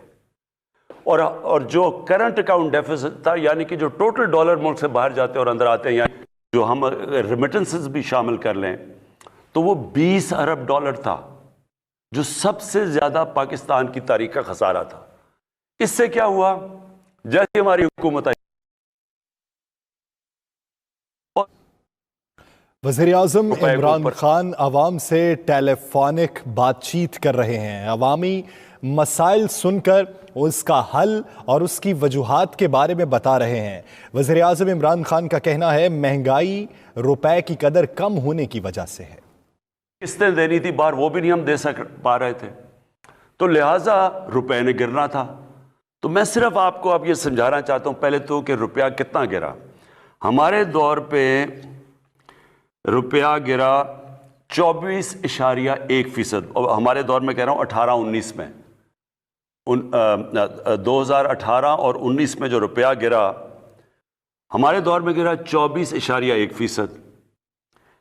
ہمارے سے پہلے بھی روپیہ گرا تھا، وہ گرا تھا جب پیپلز پارٹی آئے. جب پیپلز پارٹی آئے تو روپیہ گرا 25.5% 2008-9 میں. 2008 جب ان کا روپیہ گرا تو جو سی پی آئی، اور یہ سارے آپ دیکھ سکتے ہیں اسٹیٹسٹکس، جو کنزیومر پرائس انڈیکس جسے کہتے ہیں، جو بتاتا ہے کہ کتنی مہنگائی ہوئی، وہ 17% تھی. اور ہمارے 18-19 میں جب 24.1% روپیہ گرا تو 7.3% تھی. اور یہ آپ دیکھ سکتے ہیں، یہ بیورو آف اسٹیٹسٹکس کے اندر یہ لکھا ہوا بتایا ہوا ہے آپ کو. اب یہ کیوں، اب جب یہ روپیہ گرتا ہے تو کیا ہوتا ہے؟ پہلے یہ سمجھیں. سب سے پہلے تیل مہنگا ہو جاتا ہے. تیل مطلب پٹرول اور ڈیزل مہنگا، اس کا مطلب ٹرانسپورٹ مہنگی. اس کے بعد بجلی مہنگی، کیونکہ آدھی بجلی بنتی ہے تیل سے، اور پھر جو باقی بجلی کے کانٹریکٹ سائن کیے ہوئے ہیں وہ سارے ڈالرز میں کیے ہوئے ہیں. تو جیسے ہی روپیہ گرا، جو ڈالر کی چیزیں ساری مہنگی ہو گئی. پھر جو ہم چیزیں امپورٹ کرتے ہیں، سب سے پہلے گھی، تقریباً سارا گھی ہم امپورٹ کرتے ہیں باہر سے، وہ مہنگا. چائے مہنگی، چائے باہر سے امپورٹ کرتے ہیں. پھر دالیں مہنگی، جو عام آدمی بیچارہ کھاتا ہے، تقریباً 70% دالیں باہر سے ہم امپورٹ کرتے ہیں، وہ مہنگی ہو گئی. تو جب بجلی مہنگی ہوئی، مزید اور چیزیں مہنگی ہو گئی. پھر گیس، اب آدھی گیس ہماری جو ہم پاکستان میں گیس نکلتی ہے وہ کم ہوتی جا رہی ہے. جو باہر سے ہم گیس لیتے ہیں وہ مہنگی ہے، تو جب وہ گیس بھی مہنگی ہو گئی. تو ساری چیزیں مہنگی ہو جاتی ہیں جب آپ کا روپیہ گرتا ہے. اس لیے ہماری گورنمنٹ پوری کوشش کر رہی ہے پاکستان میں ایکسپورٹ بڑھانے کی، اور مجھے بڑی خوشی ہے کہ پچھلے مہینے ریکارڈ ایکسپورٹس بڑھی ہیں ہماری. جب تک ہماری ایکسپورٹس نہیں بڑھیں گی، اور اللہ کا شکر ہے ریکارڈ ریمیٹنسز بڑھی ہیں، یعنی کہ جو باہر پاکستانی بینکوں کے تھرو پیسے بھیجتے ہیں وہ بھی بڑھی ہیں. اور اس کی وجہ سے 17 سال کے بعد پاکستان کا 5 مہینے مسلسل، جس کو کرنٹ اکاؤنٹ کہتے ہیں، کہ ہم جتنے ہمارے ڈالر آ رہے ہیں اندر اور ہمارے ڈالر باہر جا رہے ہیں، ہم نے اس کو بیلنس کر لیا. ہمارا خسارہ ختم کر دیا ہم نے، کیونکہ ہم نے ایکسپورٹس بھی بڑھائی ہیں اور ہماری ریمیٹنسز بھی بڑھی ہیں، اور ہمارا ملک صحیح راستے پہ لگ گیا ہے. تو اور اگلی چیز جو ہم نے کرنی ہے، انویسٹمنٹ ملک میں لے کے آنی ہے، وہ تیسری چیز ہے. تو جیسے جیسے ہم اب قدم اٹھا رہے ہیں، ڈالرز ہمارے ملک میں زیادہ آئیں گے، ہمارا روپیہ سٹرونگ ہو جائے گا. جب روپیہ ٹھیک ہوگا تو یہ آپ کا سب سے بڑا مہنگائی کا مسئلہ تب ختم ہوگا. 2 اور چیزیں ہمیں مسئلے ہوئے. ایک، 2 سال ہماری گندم کی کراپ کم ہو گئی. گندم کم ہوئی پاکستان میں. کیوں ہوئی؟ یہ موسم کی تبدیلی کی وجہ سے بارشیں اس ٹائم پہ ہو گئیں جب گندم کو ہم نے کٹائی کا ٹائم تھا. 2 سال مسلسل ہماری گندم کم ہوئی، وہ باہر سے منگوانی پڑی. جب وہ تو جس طرح روپیہ گرا تو وہ بھی مہنگی. پھر چینی، وہ ہماری کم ہو گئی.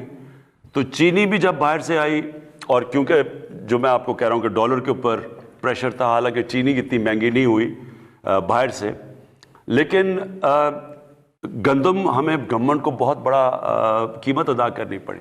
تو کہنے کا آخر میں مقصد یہ ہے، مجھے پورا احساس ہے، سارا وقت میں مانیٹر کر رہا ہوں، پوری کوشش کر رہے ہیں کہ ہم مہنگائی کو روکیں. اور اللہ کا شکر ہے اس وقت مہنگائی جب ہم آئے تھے گورنمنٹ میں اس سے پہلی دفعہ اس سے کم مہنگائی ہے اس باری اس مہینے، جو میں نے کہا بھی آج میڈیا پہ. تو تھوڑا آپ کو صبر کرنا پڑے گا. ایک برے معاشی حالات میں، ایک مقروض ملک میں جس نے قرضے لیے ہوئے تھے، آہستہ آہستہ جیسی ہماری معیشت ٹھیک ہوگی انشاءاللہ اس کے اوپر مکمل قابو پا لیں گے. جی، کالز کا سلسلہ جاری ہے. آپ پرائم منسٹر پاکستان عمران خان سے بات کر رہے ہیں. کون بات کر رہی ہیں، کہاں سے؟ جی میں بادشاہ بات کر رہی ہوں آئرلینڈ سے.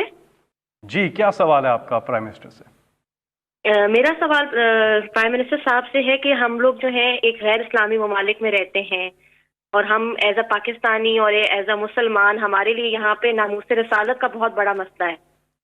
ہم لوگ ان سے ہمارا یہ کہ 1 ارب سے زائد مسلمانوں کی جو ہے نبی صلی اللہ علیہ وسلم کے ساتھ محبت کو بار بار آزمایا جاتا ہے، جس سے تمام مسلم ممالک میں اشتعال پیدا ہو جاتا ہے. اس حوالے سے میرا ان سے سوال ہے کہ ہم لوگ آواز تو اٹھاتے ہیں، لیکن کیا تمام مسلم ممالک مستحق ہو کے ایک مشترکہ رائے عملی اختیار کر سکتے ہیں؟ کیا پرائم منسٹر صاحب دیگر مسلم ممالک کے سربراہان سے اس معاملے میں رابطے میں ہیں کہ نہیں؟ دیکھیں، میں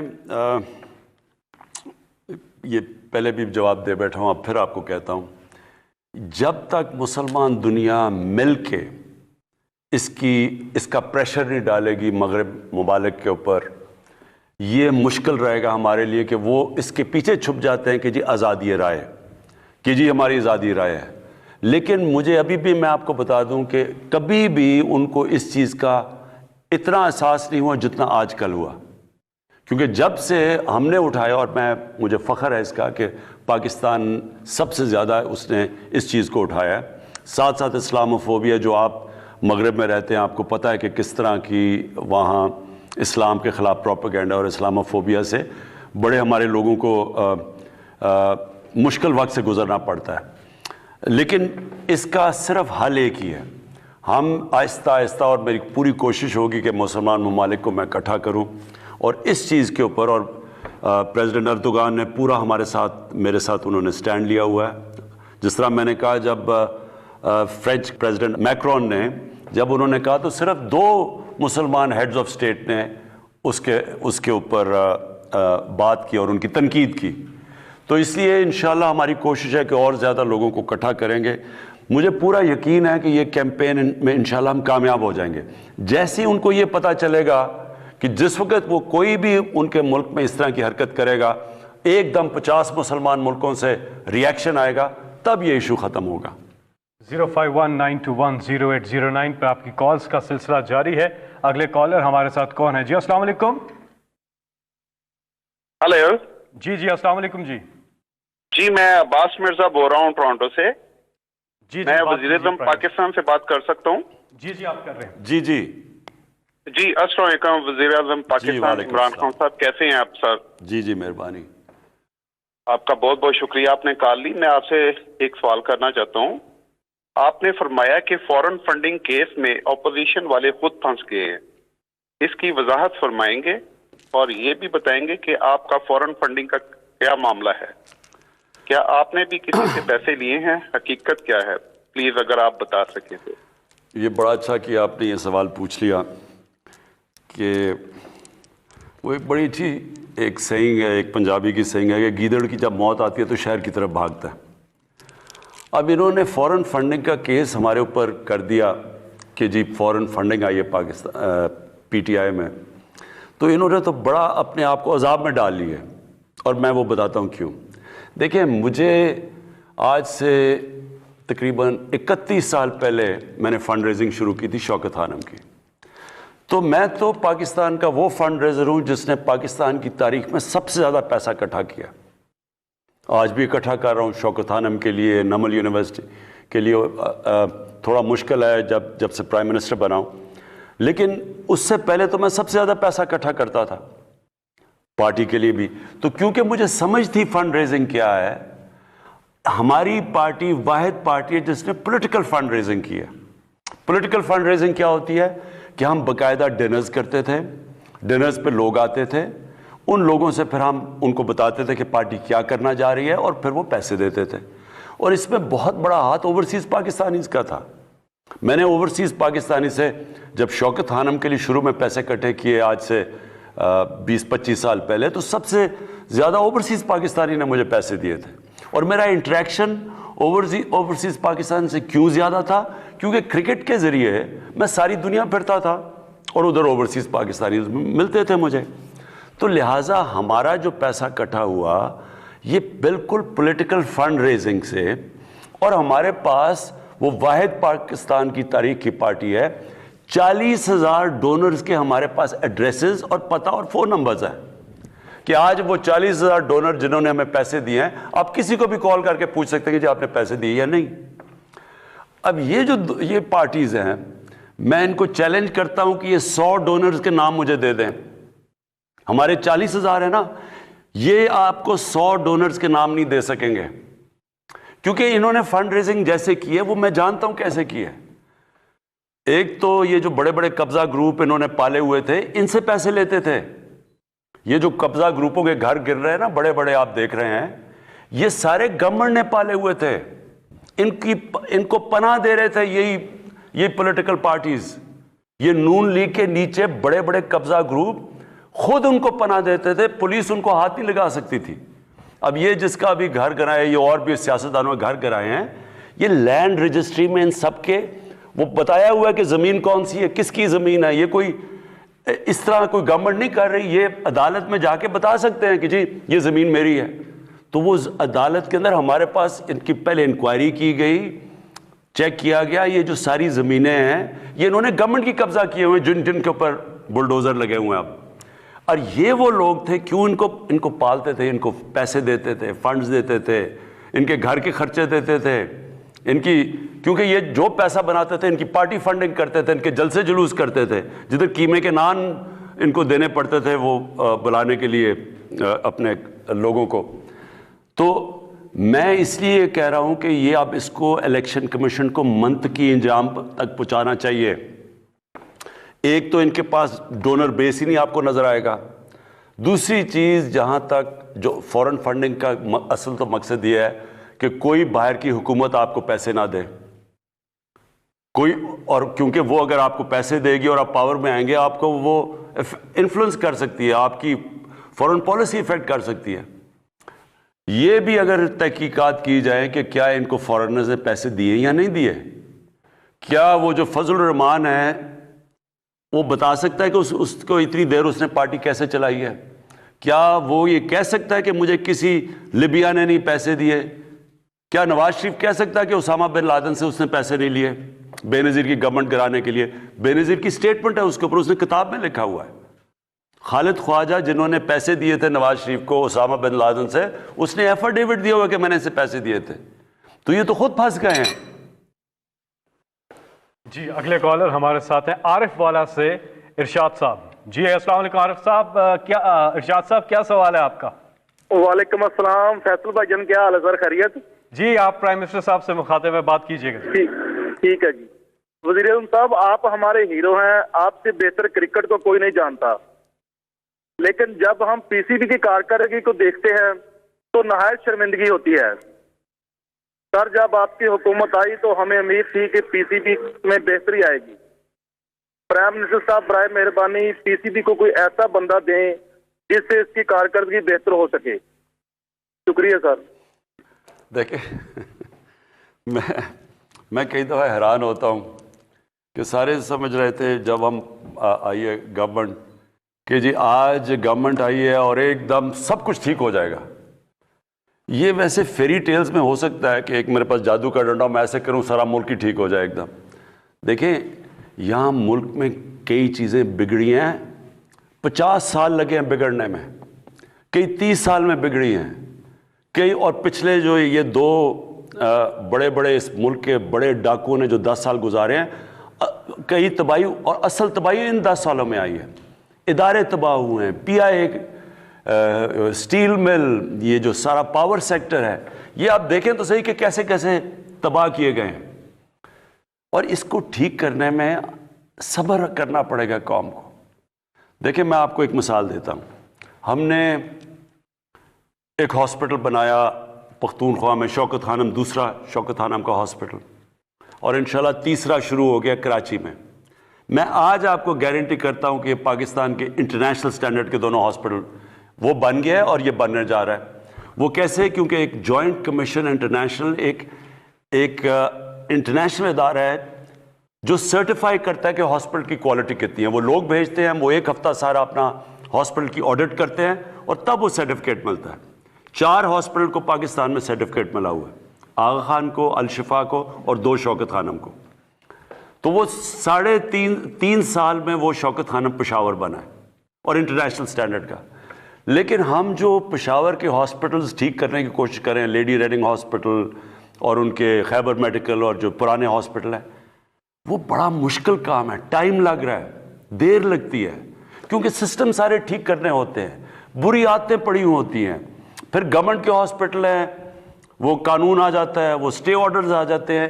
تو ایک نیا ہاسپٹل بنانا آسان ہے اور انشاءاللہ کراچی کا ہاسپٹل شروع ہو گیا ہے. میں آج آپ کو کہہ رہا ہوں کہ پاکستان کا سب سے ماڈرن اور بہترین ہاسپٹل بنے گا انٹرنیشنل سٹینڈرڈ کا. لیکن پرانے سسٹم کو ٹھیک کرنا ٹائم لگتا ہے. اب پنجاب پولیس ہے, کہتے ہیں جی پنجاب میں دیکھیں ڈکیتیاں, یہ ہو گیا وہ ہو گیا. اب پنجاب پولیس ایک دن میں تو نہیں خراب ہوئی, یہ 2 سالوں میں تو نہیں ہوئی.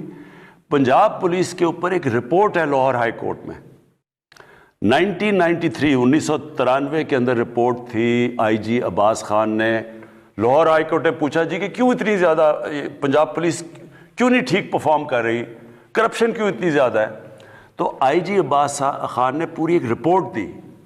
اس رپورٹ کا ایک پیراگراف ہے, انہوں نے کہا کہ 25,000 لوگ میرٹ کے بغیر بھرتی کیے گئے. یہ میں 93 کی بات کر رہا ہوں کہ اس دور میں, اور اس میں پیسے لے کے پولیس والوں کو بھرتی کیا گیا.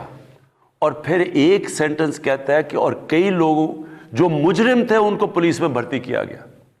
تو یہ ایسے نہیں کہ آج آپ سمجھ رہے ہیں کہ ایک دم کوئی آئے گا اور ٹھیک کر دے گا. سسٹمز ٹھیک کریں گے, تھوڑا ٹائم لگے گا, لیکن یہ مطمئن ہو جائیں کہ یہ سارے ہم اداروں کو باری باری ٹھیک کریں گے. اور کرکٹ کیسے ٹھیک ہوگی؟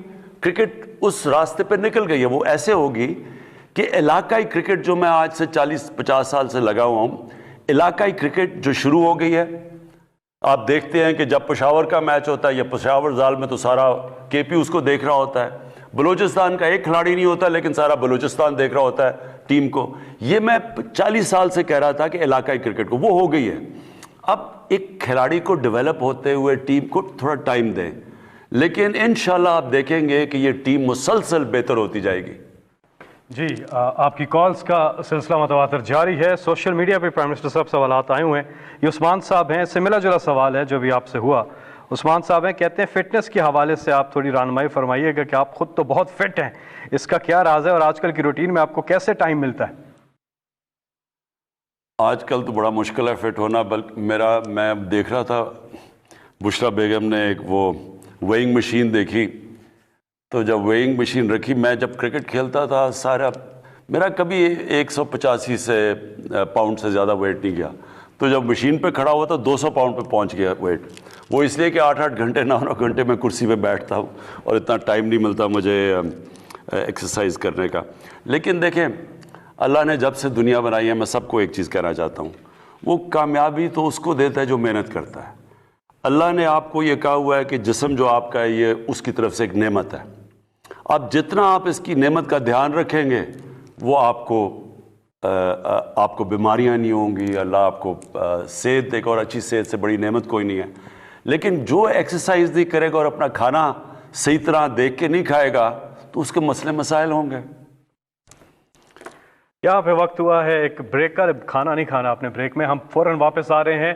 کالز کا سلسلہ جاری ہے. آپ کا وزیر اعظم آپ کے ساتھ.